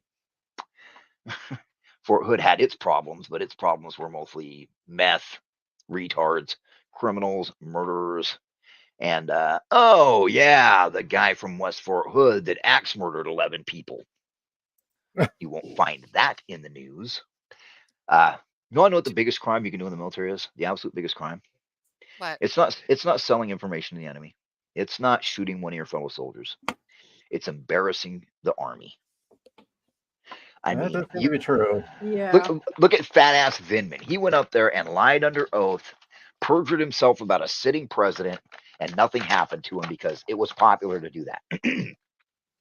But if he had embarrassed the military in any way, shape, or form, they would have dug a cell underneath Leavenworth to put him in. So when that fucking nutcase from West Fort Hood killed 11 people with a fucking hatchet over the course of a month, the only reason people even knew about the murders was because it got around the Post grapevine. And the only reason we knew he was caught was because it went around the Post grapevine. And, some people didn't even know about this asshole. Some people did because, one of my really good friends, I went to the storm with him, and he saved my life a couple of times, not during the storm, but when we're in field flicking. And he actually came across one of the guy's victims. And it wasn't in the paper. It wasn't on the news. The MP showed up, cordoned it off, and told him to keep his big fucking mouth shut. He came over to my room to drink because he was all shook up. But there was some dude fucking killing people with a hatchet. Fort Hood, everybody. Oh, and we're not going to tell anybody. Wow, there was a guy. I can't remember what unit he was in, but I know he was attached to 15th Forward Support Battalion. And 15th Forward Support Battalion's barracks got grazed by a tornado, and it tore the roof off and it sucked all the furniture out. Now, luckily, the unit was out in the field, except for one dude. This dude, and I knew him, woke up on the floor of his room completely naked, and the room had been stripped. It's not only there wasn't any furniture, it had stripped all the tile off the floor. He was laying on the bare fucking concrete naked. Every other room was stripped completely empty, and the roof was gone. How's that for luck? That dude had the shakes. He actually asked if he could leave the military, and they said yes. Because he couldn't stop the shakes. Oh, jeez. So, yeah. There's always crazy shit, and everybody sees it. And when you're in the military for a while, you just got numb to it. And I wonder, because the guys who went to Nam had these stories. The guys who went to Korea had these stories. The guys who were in the military up until about 2005, 2006 had these stories. And then you ask guys nowadays, and they don't have these stories. And I wonder what happened.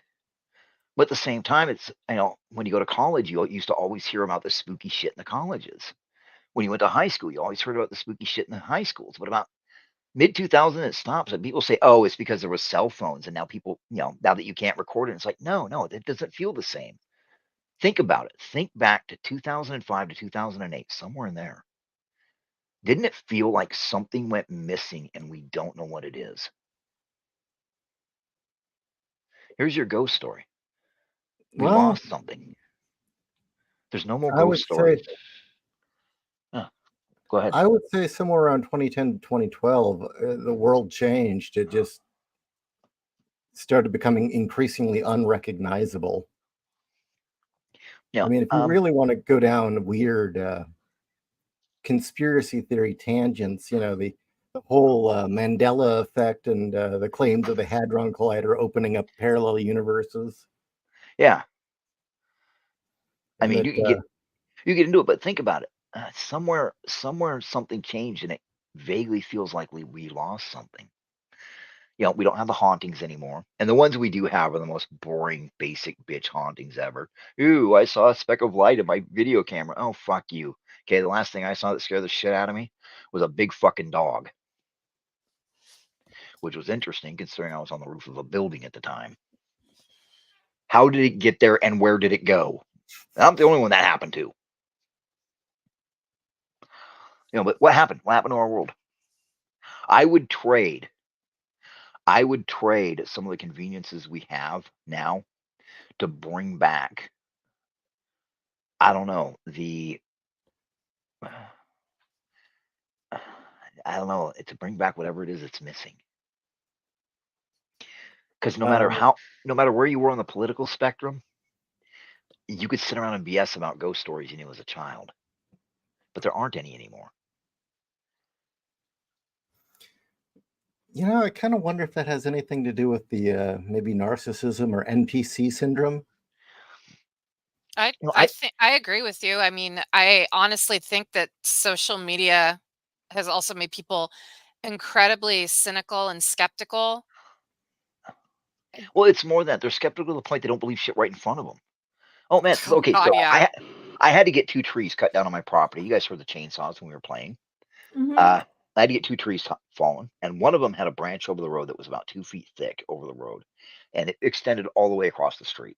And I had to cut that fucking thing down. The city was like, "Oh, it's fine." I'm like, "No, no, no." They're like, "Oh, put a rope on it to help hold it up." I'm like, "No, I'm just gonna get sawn down." So you know, they're out there sawing it down, and this girl who can't be more than 16 or 17 is walking down the street looking at her fucking phone. Now at the time there were 3 chainsaws running. She walks right by the fucking little placard that was put up that said "Danger, falling limbs." And if somebody hadn't, and they yelled at her repeatedly, if somebody hadn't ran out there and grabbed her, they grabbed her right before the fucking limb dropped. And what did she say? That was dangerous. Somebody could get hurt. Oh, God. That could be your answer, is everyone's looking at the goddamn phone. They're living through that little tiny square, not seeing the rest of the world. I have people walk in front of me all the time while I'm driving down the road or when I'm dropping off Chris at school on their phone. Oh, hold on for a moment. Chris is saying goodnight to me. Okay. I'll mute so. I got one for you. I got another good one. This didn't happen to me, but I knew the guy it happened to. I knew him pretty well. Actually, I knew both people it happened to, and I knew the MP that arrested him. So this is a pretty famous story up in Vielflicken. It's a real famous story. So, dude is a squad leader, right? And one of his troops has this dog. Now, everybody hated this fucking dog. This dog was black and it had these 2 white marks like eyebrows. And it was the creepiest fucking dog in the world. I mean, I saw that thing plenty of times. I'd be staggering back from the NCO club half lit, and the dog would be sitting under the streetlight staring at me, and he'd just watch me go by. I was like, one of these days, that dog is going to tear my fucking throat out. He would do this shit. He would like sit there and stare in people's houses in through the patio door in the housing area. Right? So dude's in there shaving one morning, and his guy walks in and goes, I need to go to mental health. Well, what's going on? You know my dog? You know, the guy's like, his squad leader's like, yeah, I know that fucking dog. I hate that fucking dog. The squad leader told me that they'd go over to his house and get drunk, and sometimes you'd wake up, and because you were falling asleep on the floor, and you'd be on your back, and the dog would be sitting on your chest, staring into your face. Oh. And it was a big dog. So, this thing wasn't light. They were like, your dog's trying to fucking kill me. But that's when I saw it one time. I went over to his house, got drunk, and the fucking dog's sitting on my. I wake up and the dog's sitting on my fucking chest. I can't breathe, and it wouldn't get off me. I had to punch it in the fucking neck. And but anyways, like, my dog. He's like, yeah, I know your fucking dog. Everybody hates your fucking dog. And he goes, well, I think there's something wrong with me. The squad leader's like, what? No. And then the E4 goes, so I'm making coffee this morning, and the dog came into the kitchen. I'm like, and the squad leader's like, okay. He goes, yeah. And the dog looks at me and goes, hey, kill your family and then kill yourself. Whoa. The squad leader looks at him and goes, are you shitting me? He's like, no, the dog told me to kill my family and kill myself. What do we do? And he goes, well, I know what we're going to do. I'm going to shoot your fucking dog. And so they go down to the armory and they pull, the squatter gets his sidearm out of his pistol, and they drive down to the housing area. And this is where I come in because I happen to be living in the housing area across from there, because of reasons. And I come out and stand with my coffee because hey, it's my buddies. And I wave and I notice that they're running over the door, and I'm like, man, I'm gonna go back in the house. I'm gonna watch this through my living room window because he's got a gun. And I open the door. I open the window. I open the shades. I look out just in time. And I can see him do the 1, 2, 3, open the door. And he whips open the door, and I could see it plain as day because of my angle. This dog is sitting right in the opening of the door with a baby's onesie in its mouth. What does dude do? What does dude do? He mag dumps the dog with an M1911A145. Just mag dumps it. I'm serious. I had a perfect view. This dog had the most shocked expression in the world on its face when that gun came up. So I run across the street because I'm like, fuck, I got my call 911 because I'm thinking, call 811 because that was the number. I think that was the number. Was it 3? Anyway, it's some bullshit number. And I run it because it wasn't 911 because I hated that you called 911, you got MI. But I go run, I fucking grab my pistol off the counter and run across the street because okay, we got gunfire. Either they're about to murk his wife and baby, and I'm about to get in a firefight with my 2 friends, or I'm gonna provide backup. And so I go in there, and I hear the wife screaming, and I'm like, fuck, they're gonna murk his wife. They're gonna murk his wife. I come around the corner, and dude's got his wife. He's kneeling down, holding on to her, and the wife has the baby, and the wife is bleeding from her leg, and the squad leader's fucking putting a tourniquet on her leg, and the hallway and the house is fucking trashed. The cushions are ripped up.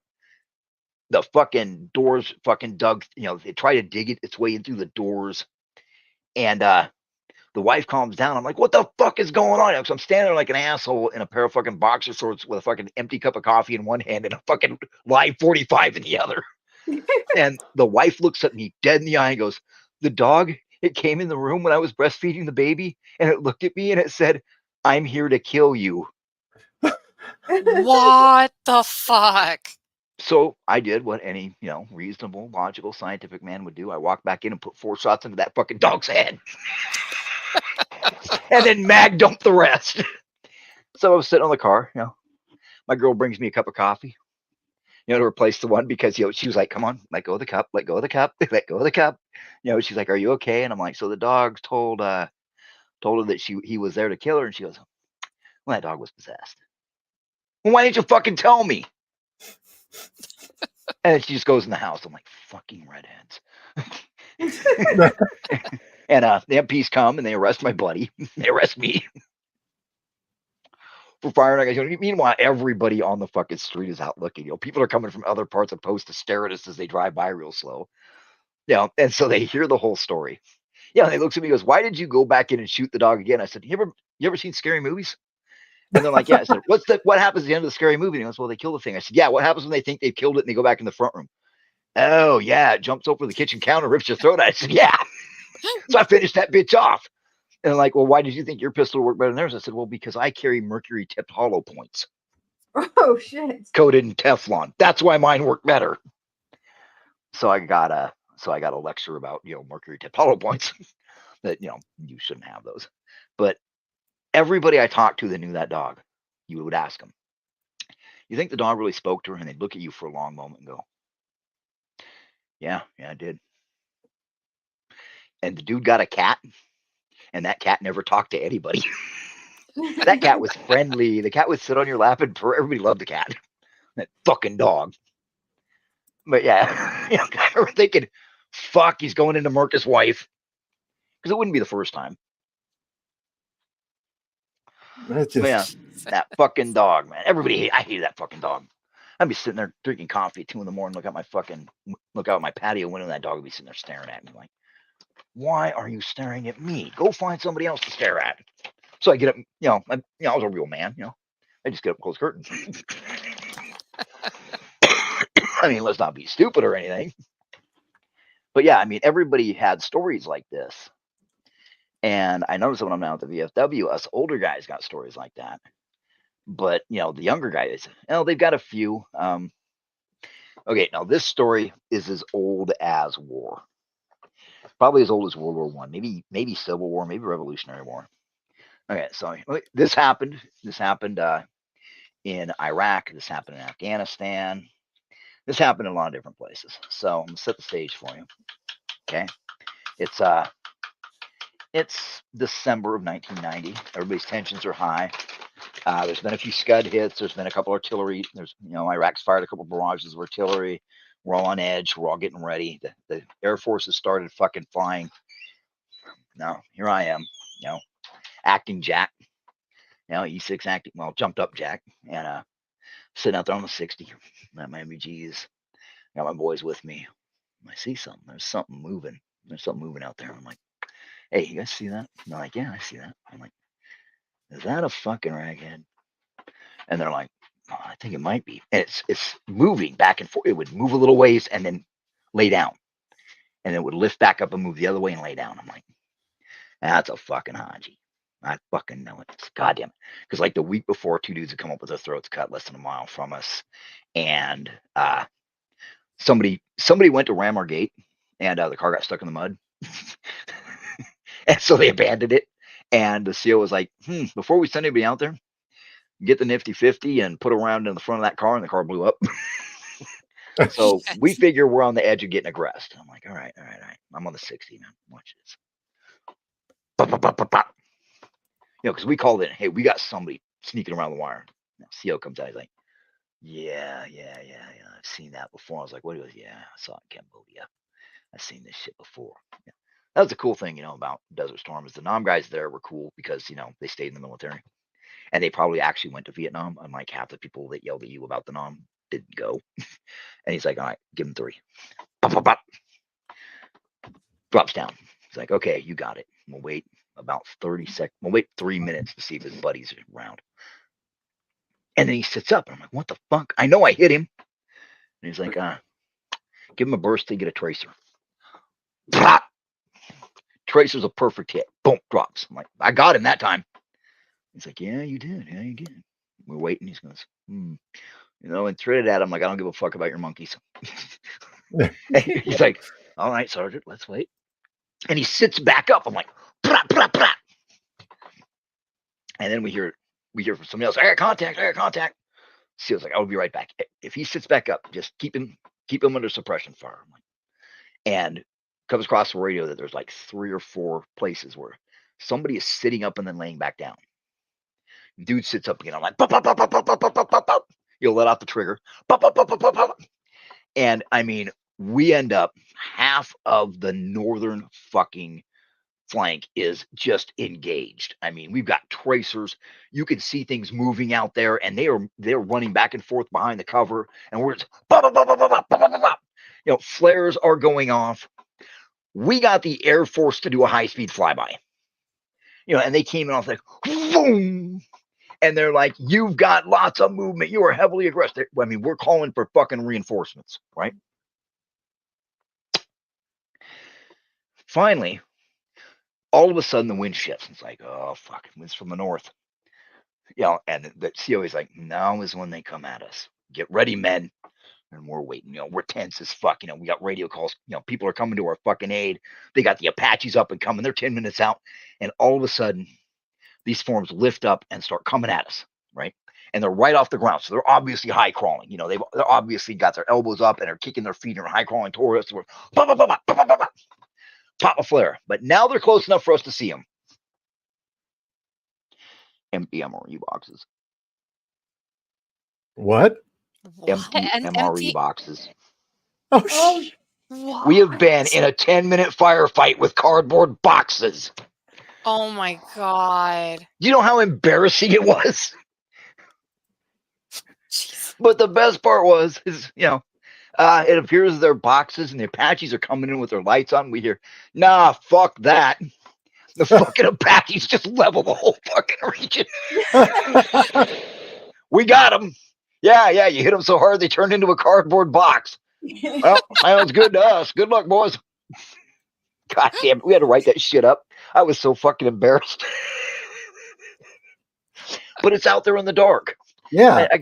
I come home, right? One of my uncles had been in Vietnam. I told him that story, so I was laughing. What's so funny? He goes, my unit got in an hour and a half firefight, complete with artillery support and a fucking napalm drop over a bed sheet stuck on a bush. He won't go down. He won't go down. And my great uncle goes, you know, we had the exact same thing in Korea. And next time I see my grandpa, he's like, "Oh boy, when I was in World War II, and we'd come aboard on Normandy, and my unit realized that they were surrounded, and that they were trying to infiltrate, and they had women's clothes, and we opened up because they weren't answering, and we fought our asses off for nearly an hour and a half till the tanks came up, and some goddamn kraut bitch lost her laundry line." Oh, And I've talked to other people that were like in the war on terror. Same fucking thing. God knows how many fucking cardboard boxes, sheets, lost laundry have just been annihilated by the might of the U.S. Army.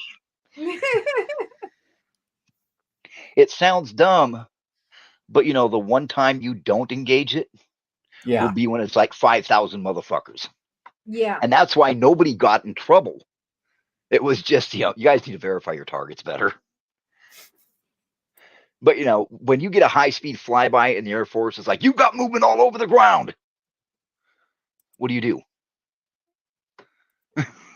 Yeah, I mean, better safe than sorry, right? Yeah. But, God knows how much of your tax money we spent. Because, we were shooting the 50s. Hell, at one point, we thought they were coming. We thought they were coming around the boulders, so one of the teams unloaded with the Mark 19. Oh, this was some shit. And, and the way it's echoing, it sounds like they're shooting back. And there's ricochets off the rocks and shit. You see on front, you pop, and I hear, boom. I'm like, fuck, where'd that come from? Complete fucking firefight. I knew dudes in the global war on terror that happened. A buddy of mine, he's at the VFW, he was in Afghanistan, up in the rocky parts of Afghanistan. He says he's out on patrol in the middle of the night. They're laying there, and guy kicks his foot and goes, "We got movement." And they hear something moving around. They're like, "What the fuck? What the fuck? What the fuck?" And it sounds like it's all around them. They're like, "Fuck." The NVGs, they can't see dick, but that's not that uncommon because apparently the new NVGs don't have depth perception. And they're like, fuck. And they cut loose. And this guy is bad. He is a bona fide snake eater. I'm not gonna lie. He's a good person. He's a good guy. He's just dumb as a fucking snake eater. And tells me about how, they called in the Apaches because they're sure that this is a Taliban push because they can hear constant fucking movement. But they can't fucking see it, so they're doing probing fire. Pop, pop, pop, pop, pop, pop. So they're calling in fucking air support. It was a pair of dogs with a frisbee. of course. He was like, "Yep, an hour and a half, absolutely convinced that and we were about to get our fucking throats cut, and it's two dogs in a little gully playing with a fucking frisbee." It's like, well, I got a question. He goes, "What?" I said, "Where'd they get the frisbee?" It's like, I don't fucking know.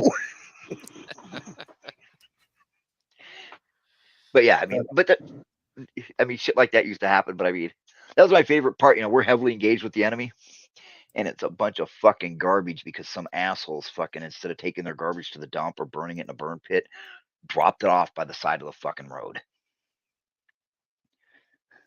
Well, I can't really answer why it is that you're not getting ghost stories or any of these stories anymore at the VFW from the younger ones.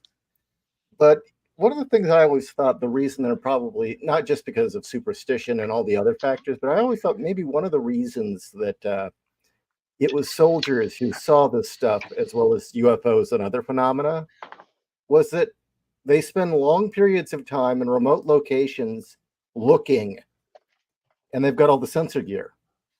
Yeah. Or your senses are so jammed up that your brain finds patterns where there aren't any. Maybe it's that. But all that's well and good, is she? But where do those Rangers go for a week, huh? Well, there are other ones like that. Again, the NVG thing with the people where you'd see someone who wasn't there. that has been reported by so many different people. And different countries too. Mm-hmm. I mean, there was another one where apparently they would see a boy just walking some sheep, was it goats? I forget. Yeah. Across a path, and they'd lift the goggles, and he wasn't there. They'd pull him back down. There he was. It was. Now, my CO was from Trinidad, monkey chasing motherfucker, coconut smuggling dick, and he used to swear to God that the reason why so many soldiers have so many encounters like that is because we've got one foot in the grave. And once you went back to civilian life, you pulled your foot out of the grave. And he took all that shit in stride. He was like, "Yep, I believe you." Oh yeah, but they each claimed each other was a werewolf. The other one was a werewolf, and he was like, "I believe they both were." He believed it. He believed all of it. Of course, he had his own stories, but he never told any. No, I told about we don't know if he was Yankee or I'd never been to Trinidad. I don't know anything about Trinidad, but he claimed that there was this ghostly monkey in his village that would fuck with people and spit on them. I don't know if that's true, but it was a good storyteller on the campfire. I have no words for that. Well, I mean, I am sure that if you asked, and again, maybe it's people are living through their phones, maybe it's people are afraid to talk nowadays. I don't really know. But I'm sure if you asked everyone in the chat, everyone would have at least one thing where it was like something weird happened. Oh, I've got stories. I have my share. Kat does. Janelle says no, right? No, I've had my share. Remember the Ouija board story? Oh yeah. Okay. Yeah, no, I've seen seen some weird shit. Yeah, some dudes from 144th claimed that they were in that room where the devil baby fucked it up with a Ouija board, and they got all fucked up by something, and everyone wasn't sure if they were drinking and freaked out and fucked each other up, but they all had like scratches on their face and on their backs under their shirts and shit. And they claimed that they got attacked by something. But they could have, somebody could have fucking swung a fist at what they thought they saw something and hit somebody else. I try to look for the real reasoning. Yeah. What's the most logical?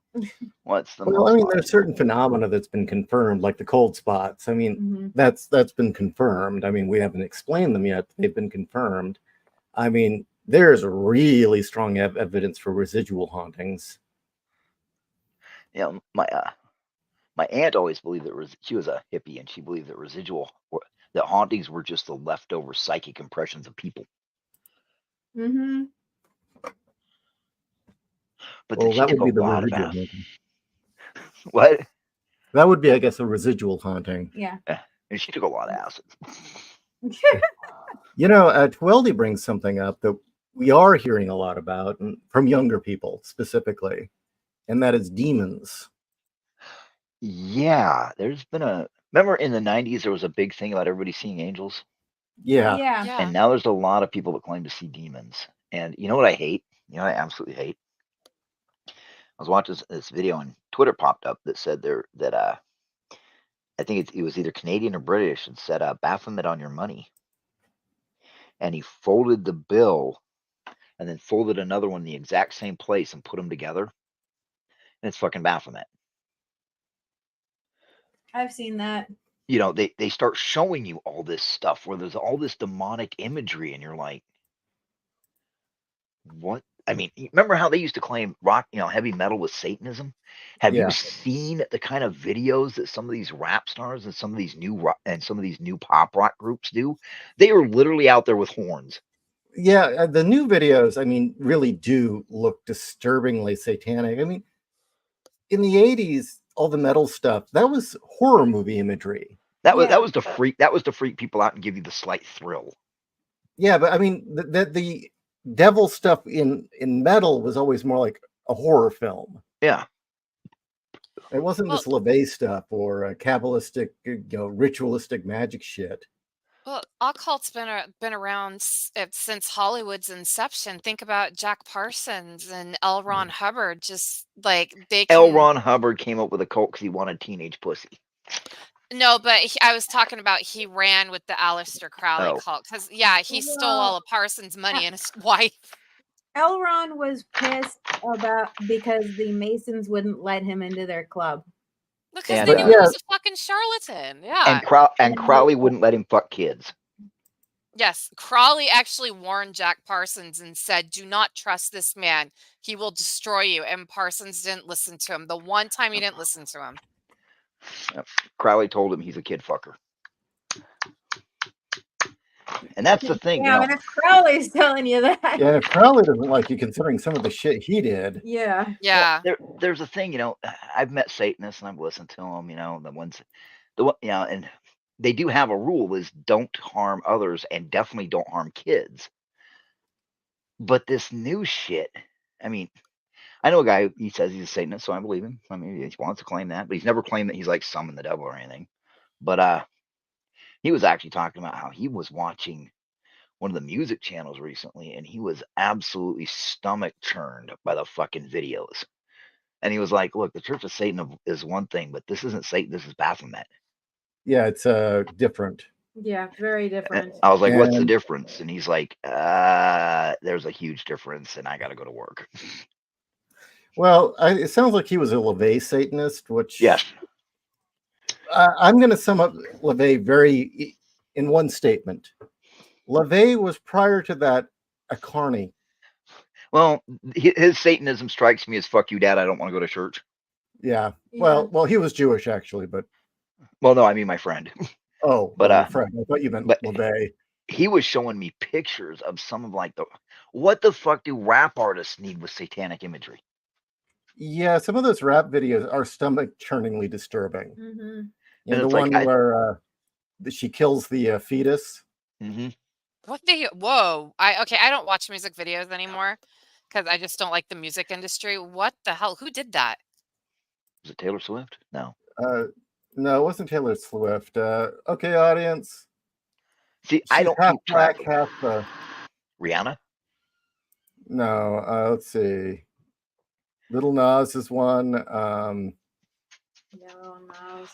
Is that the moron that had the Hail Satan sneakers? Yeah, I think so. Well, you know, Tom McDonald mentioned it that he doesn't know what it is. In the last few years, everybody in the music industry started worshiping Satan. I don't think that they just started. I think they just are now being Went free public. about it. Why? That What one changed? that one guy who actually dressed up like Satan at the Grammys, and it was like the coming out party for the music industry. We are all Satanists, but like you said, not LaVey, like actual Baphomet. The one that simulated himself getting fucked in the ass on stage. Yeah, Yes, with Sam the something. with the trans teen, Yeah. Sam Smith. Yeah, have you like mean- that guy? If you've seen anything that he wears, he screams pedo. Yeah. Like, What the? Can we go back to ghost stories and get rid of these? Can somebody break out the M9 flamethrowers, get rid of these guys? We can go back to the ghost stories. I agree. I would not say I'm no. down. I mean, okay, I'll put up with a haunting or two if I don't have to watch these people dance around with a baby stuck on their dick. Oh, Mm. I mean, holy shit. And it's like, and people are like, "Oh, well, you listen to heavy metal, and that was satanic." I was like, It's not the same thing. No. not even Motley Crue was this bad. No. Not even Gwar was this bad. And Gwar danced Well, around in Gwar giant masks. Gore was a joke, though. I mean, Yeah. it was all tongue in Gwar cheek. Gwar was like, you can't do that on television for adults. Yeah. I mean, Instead of getting slimed, you got ejaculated on. I mean, what the fuck is this? Ew. I'm on the What's back he porch doing having a that? cigarette. Yeah. Is it where he's got the horns? Yeah. And he's getting tongued by a thing. Yeah. You know, and I hate to say it, you know, I've got my issues with God. I was on veal flicking for like 5 years, so I believe in him because, you know, there's no, I'm sorry. This is the thing. If you believe in ghosts and you believe in the supernatural and you believe in evil, and veal flicking made me believe in evil, then by proxy, you have to believe in God. If you believe in the existence of existential evil, you have to believe in God, because otherwise you're claiming that there's nothing to hold evil back, and why aren't we all awash in the black goo? So I believe in God. I just have my issues with organized religion. That's why I never bag on anybody for their religion or lack thereof, unless you belong to a Bronze Age sex cult. I don't bag on you. I don't bag on your beliefs. If it gives you comfort, more power to you, because the world is a terrifying fucking place. But I literally feel like these people need Jesus. I will trade back the, no, fuck that. Why? What is the fucking point? With a ghost, I get his point. He's mad because he's dead, or he doesn't know he's dead. With whatever was wrong with veal flicking, I blame that on the Nazis. And I blame that on the Templars. And I blame that on the cannibal, the guy that ran the fucking POW camp that was a cannibal. I blame it all on that shit. Okay? But what the fuck is this shit? I am baffled by it. I mean, it's not artistic. No, it isn't. It's actually got this kind of weird, almost Rococo style to it that the super wealthy like. Yeah. It's almost kind of stomach turningly gaudy. And yeah. I mean, what is something off about it? There's just something off about the whole thing. And you know what? What if we don't have ghost stories anymore? Because the demons are here, so the ghosts all left. I mean, I've seen some pictures of some weird shit where like the person's face is smeared and you can see what looks like a demonic underneath. I'm like, okay, that could be pixel drift on the fucking camera. But the last year, I've been seriously wondering. I'm like, this isn't right. Or, you catch somebody out of the corner of their eye and you feel like you all of a sudden walked onto the set of They Live. Because you caught them out of the corner of the eye. Okay, I'm going to go through some images of rap videos here. And what the fuck does rap need with satanic imagery? Go back to shooting each other and drugs. Bring back, California.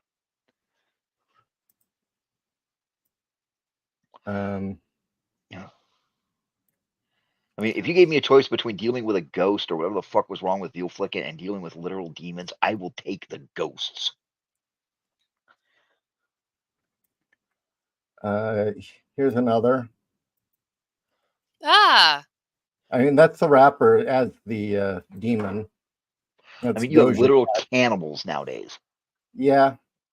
Well, remember Hillary Clinton and Lady Gaga were at that Spirit Fest. Yeah, where they were engaging in what seemed to be cannibalism or simulated cannibalism. Yeah, faux simulated cannibalism. Oh, it's Doja Cat? Yeah. Wait, bitch, I'm a cow does Satan videos now? What I'm a cow?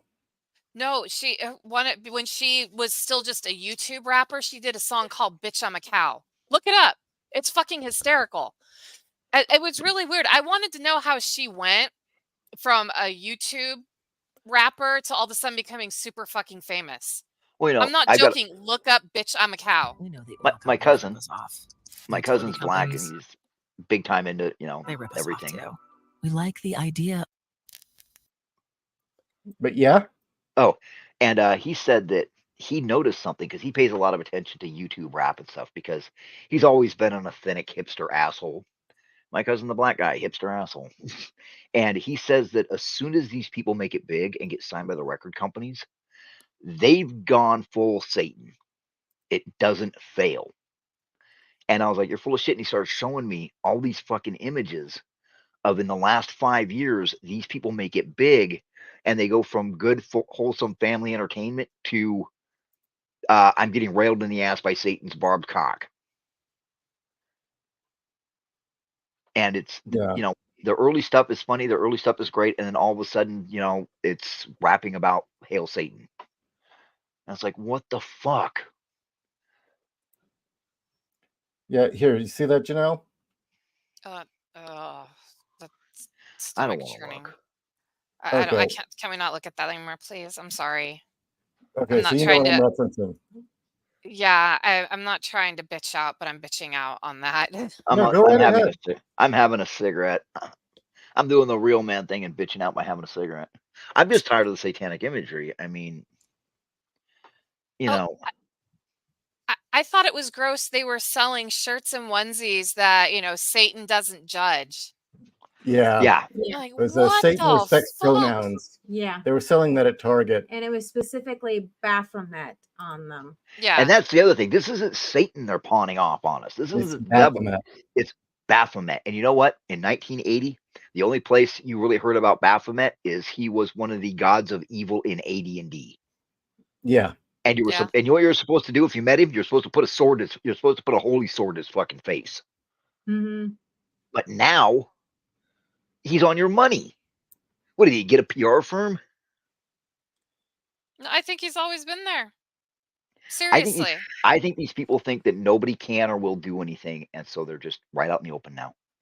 Yeah, but a lot of, well, I'm going to say a lot of Christians, but even people who aren't Christians are done with it because they know it's evil.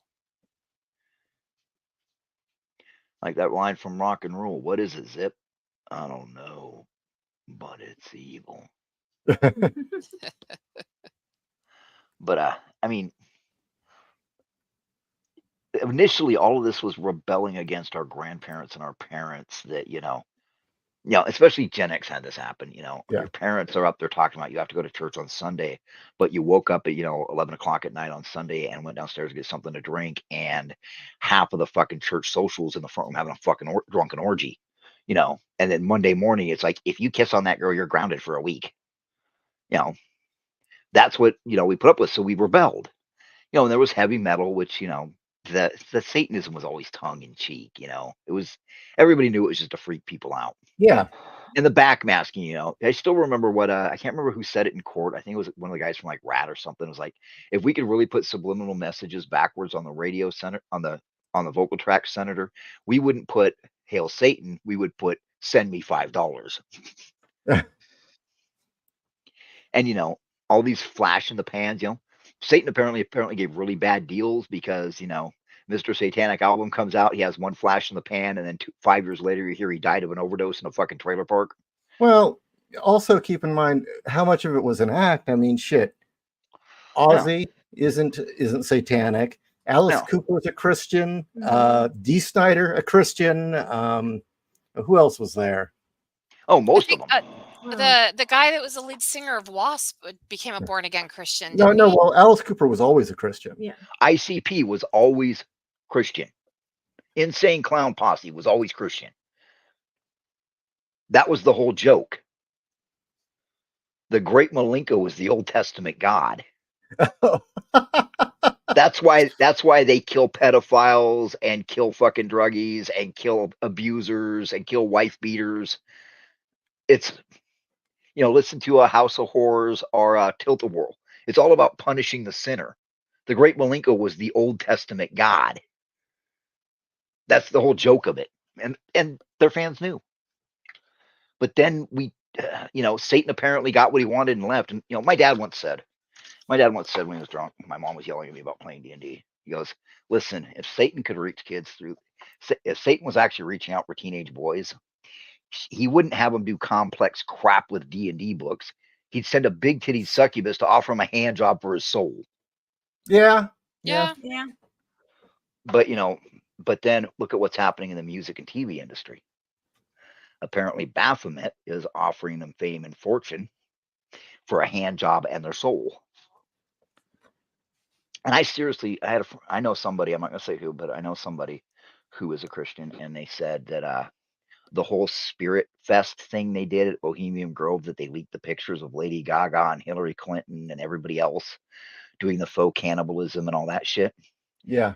She believes it was a test run. Now, if those pictures had emerged in the 1980s, Lady Gaga would have been fucking lynched. Yeah. Yeah. But what happened with those pictures? No, well, a lot of people said they were fake. Internet edgelords said it was cool. Oh, really? Yeah, and people said it was fake, and everybody else just carried on with their fucking day. They're doing faux cannibalism, which the rich have always done faggy, weird stuff. Oh, let's not talk about Frazzle Drip. About what? Frazzle Drip. What's that? Oh, let's not go there. Okay. And that's like the other thing, sex cults weren't so much part of Satanism as they were part of Baphomet and a few others. I mean, why are these Old Testament assholes coming back? That's a good question. They seem the growing interest in Baphomet, Moloch. You've got the whole Nexium Moloch. cult. Oh God, Nexium. Dude, we got to get my friend on, Chris, the guy that went to seminary that knows all this stuff. Moloch he can break it down for us big time. Well, the rumor had always been that there were 3 cults, and you had to be a member of one of them if you were really going to make it and be a superstar in Hollywood. And that was either you had to be part of Scientology, some Kabbalah group, or Satanism. And that seems to be true. Oh, wow, that's nice. One thing I have left to do is put the snaps in and put the cord at the bottom. And then she's got her little onesie.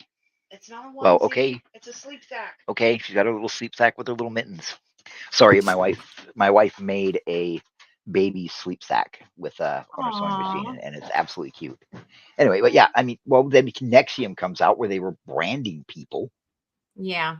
The tattoos. There's fucking tattoos that I've seen. People. There's God, I can't remember. It's one tattoo that they say is a symbol of Baphomet that is on like every other movie star. If you see them without, concealer. If you see them without their tattoos being hidden. What's it look like? I think it's like a pitchfork with a dot or a star. And it's like, what the shit is going on? Where is all this coming from? The supernatural is supposed to be, the fucking haunted train rolling through your grandma's back 40, not, some rap star dancing and making your furniture fucking float. I mean, is this shit bad enough? And maybe my friend's right. They just feel safe because I think so. They're rich. Is this it? Let me go in the front room and look. Watch out, puppy. Yes. Her good dog protecting me from nothing. I'm halfway through the front. They want to go out. I'm asking Maggie. Okay. Let's see. I'm going to take them out. I'm lazy. Okay. Let's see. Yeah, that's it. Yeah, that's the Luciferianism symbol. Yeah, it's a whole bunch of Hollywood stars have that shit tattooed. Shit. Well, it says what cult they belong to. And Undead Quinn and a couple of our other users are right. Yeah, the whole Baphomet shit is tied into the trans movement. What is that called? It's called Lucifer's what? It's a symbol of Luciferianism. Okay. But still, okay. Yeah. I mean, I've seen people mention that. I don't know if it's true or not, but I've seen people mention that that Baphomet because Baphomet is basically is both sexes. Yeah, that's what it is.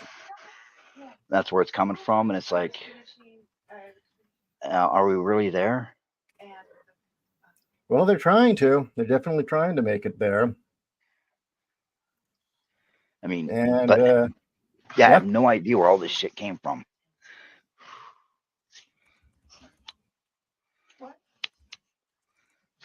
I'm looking up this stuff right now. I think I'm going to be reading a couple of chapters of my Bible tonight as a palate cleanse. Well, go ahead. Cult has always been around. It's been around for a very long time, and it's always been rumored to have been in the background in Hollywood and in certain financial sectors. And apparently it seems to be entirely true. Yeah, I can't believe how trendy it is to get that. It's regular people are posting about how they're like, this is so cool that I got this. Seriously? Yeah, on Reddit. Fucking hell, dude. That doesn't shock me that, normies or idiots who think I'm being so edgy, I'm getting this symbol. I mean, like, how many people we've seen got the sigil of the gate because they thought it was satanic? Well, who was it? There was somebody that there was some group of dudes that got an image they thought was satanic, and it turns out to be the vet tattoo for neutered. Wow. Yeah. It's just what? Yeah, it's like I don't know, man. It's just it kind of gets me with what exactly is going on, because a friend of mine, he'd taken a severe TBI, and over the years he got more and more crazy. His mental illness got worse and worse. Before he got killed, he said that reality was breaking down. That mathematically, we were not supposed to make it out of the Cold War. According to every prophecy, according to everything else, Russia and China and the U.S. were supposed to go toe to toe and burn the fucking world. And he said, but when that didn't happen, we were a broken timeline. We were an aberrant timeline. And reality was breaking down. And, his belief drove him more and more crazy. That, That's kind of some Philip K. Dick shit. Mm-hmm. And the crazy part was he was in Ashland. He was in Ashland, Oregon, and he got hit by a car. He got hit by a black car that didn't appear on the traffic cams. Fuck. So wait, why was he crazy? I don't know. Oh, you don't know why he was crazy, but well, he had other things that made it. He was not, but I loved him. And he got hit by a car that didn't. The witnesses saw it. There was like 12 witnesses. As a matter of fact, it was a big deal because, he was speeding and people. He got hit. It went to cut the corner and against the red light and clipped him. But the day before he'd been ranting to me about how reality was breaking down and it was getting more and more obvious, and pretty soon we wouldn't be able to avoid seeing it. And seeing all this stuff just makes me think about what he was saying. Well, that was kind of the rumor about the Mandela effect. Reality was breaking down. Yeah, that my wife swears up and down that Mandela died in prison. And the weird thing for me is I remember both him being released and him dying in prison. And my sister showed me a picture. I wish she'd give me a copy of it. But it's me when I'm a kid, and I've got 2 copies of the Berenstain Bears. Oh, but they're spelled differently. I'm holding them. Yep. And you know how that's explained? That those were forgeries that came up through Mexico. I seriously doubt that because my Christian school had several copies for multiple grades. Yeah, and you can go in school libraries and find I remember the different ones. Well, I remember going to a Girl Scout camp and somebody brought that up, and like it degenerated to nearly girly fist fights at each other at camp over what was the name of that goddamn book. Yeah. Well, then there's the fact that everyone remembers Moonraker with Jaws and the hot nerd girl having braces. Yeah. Yeah. Yeah. But yet she doesn't now. Yeah. And you feel, a buddy of mine said that actually that this stuff is real, but they're telling you it's not to make you crazy, so that you don't see it and so that you don't believe your own lying eyes. I believe that. You won't believe, that the wild hunt could run by, and you're not going to believe it because you don't believe your lying eyes anymore. Well, that's been a game from at least, I would say that there has been a government program to do multiple government programs to do that since the 1950s. Mm-hmm. And that started with Roswell, where there was an active effort to use groupthink and public embarrassment to get people not to believe in UFOs. And it was kind of weird how well it worked until Gen X. And I mean, I'd see it with my father all the time, where I would show him, like, well, here are the Phoenix Lights. That is a known phenomenon. It was on the news. It was national news. And he just didn't want to admit that they were real, that this is something that happened. This was an event that happened. And even the term conspiracy theorist was created by the CIA after Roswell specifically to embarrass and try and make the public not want to believe in UFOs, because only a crazy conspiracy theorist. The term was created to shame people who talked about UFOs. And then they went out of their way to debunk and say anyone who sees these is crazy, you should laugh at them. Mm-hmm. And for a long time it worked. And that was applied to a lot of different things during the Cold War. Look at how they decided to hide the conspiracy theories. Out in the open. Take it from me. I was part of one. Mm-hmm. They made me sound like a nut. And they encouraged me to drink alcohol to deal with my my issues, so that I sound like a drunken nut. And it all sounds plausible. Okay, tell me what sounds plausible. The U.S. government has hidden nuclear and chemical weaponry and armories all over the continent of the United States. In case of a massive disaster, the U.S. government can form and will have armories that possess weapons that nobody else can face, including any remnant enemy military forces. Does this sound reasonable? From the Cold War? Right. Does that sound reasonable? It sounds reasonable, right? Now, let me make it completely sound unreasonable. These bunkers exist in underground bases capable of supporting up to 300 people for 2 years. Now I sound like a crazy person. No, not at all. No, that part actually makes total sense. That all fits in line with the plan to survive a third world war. Mm-hmm.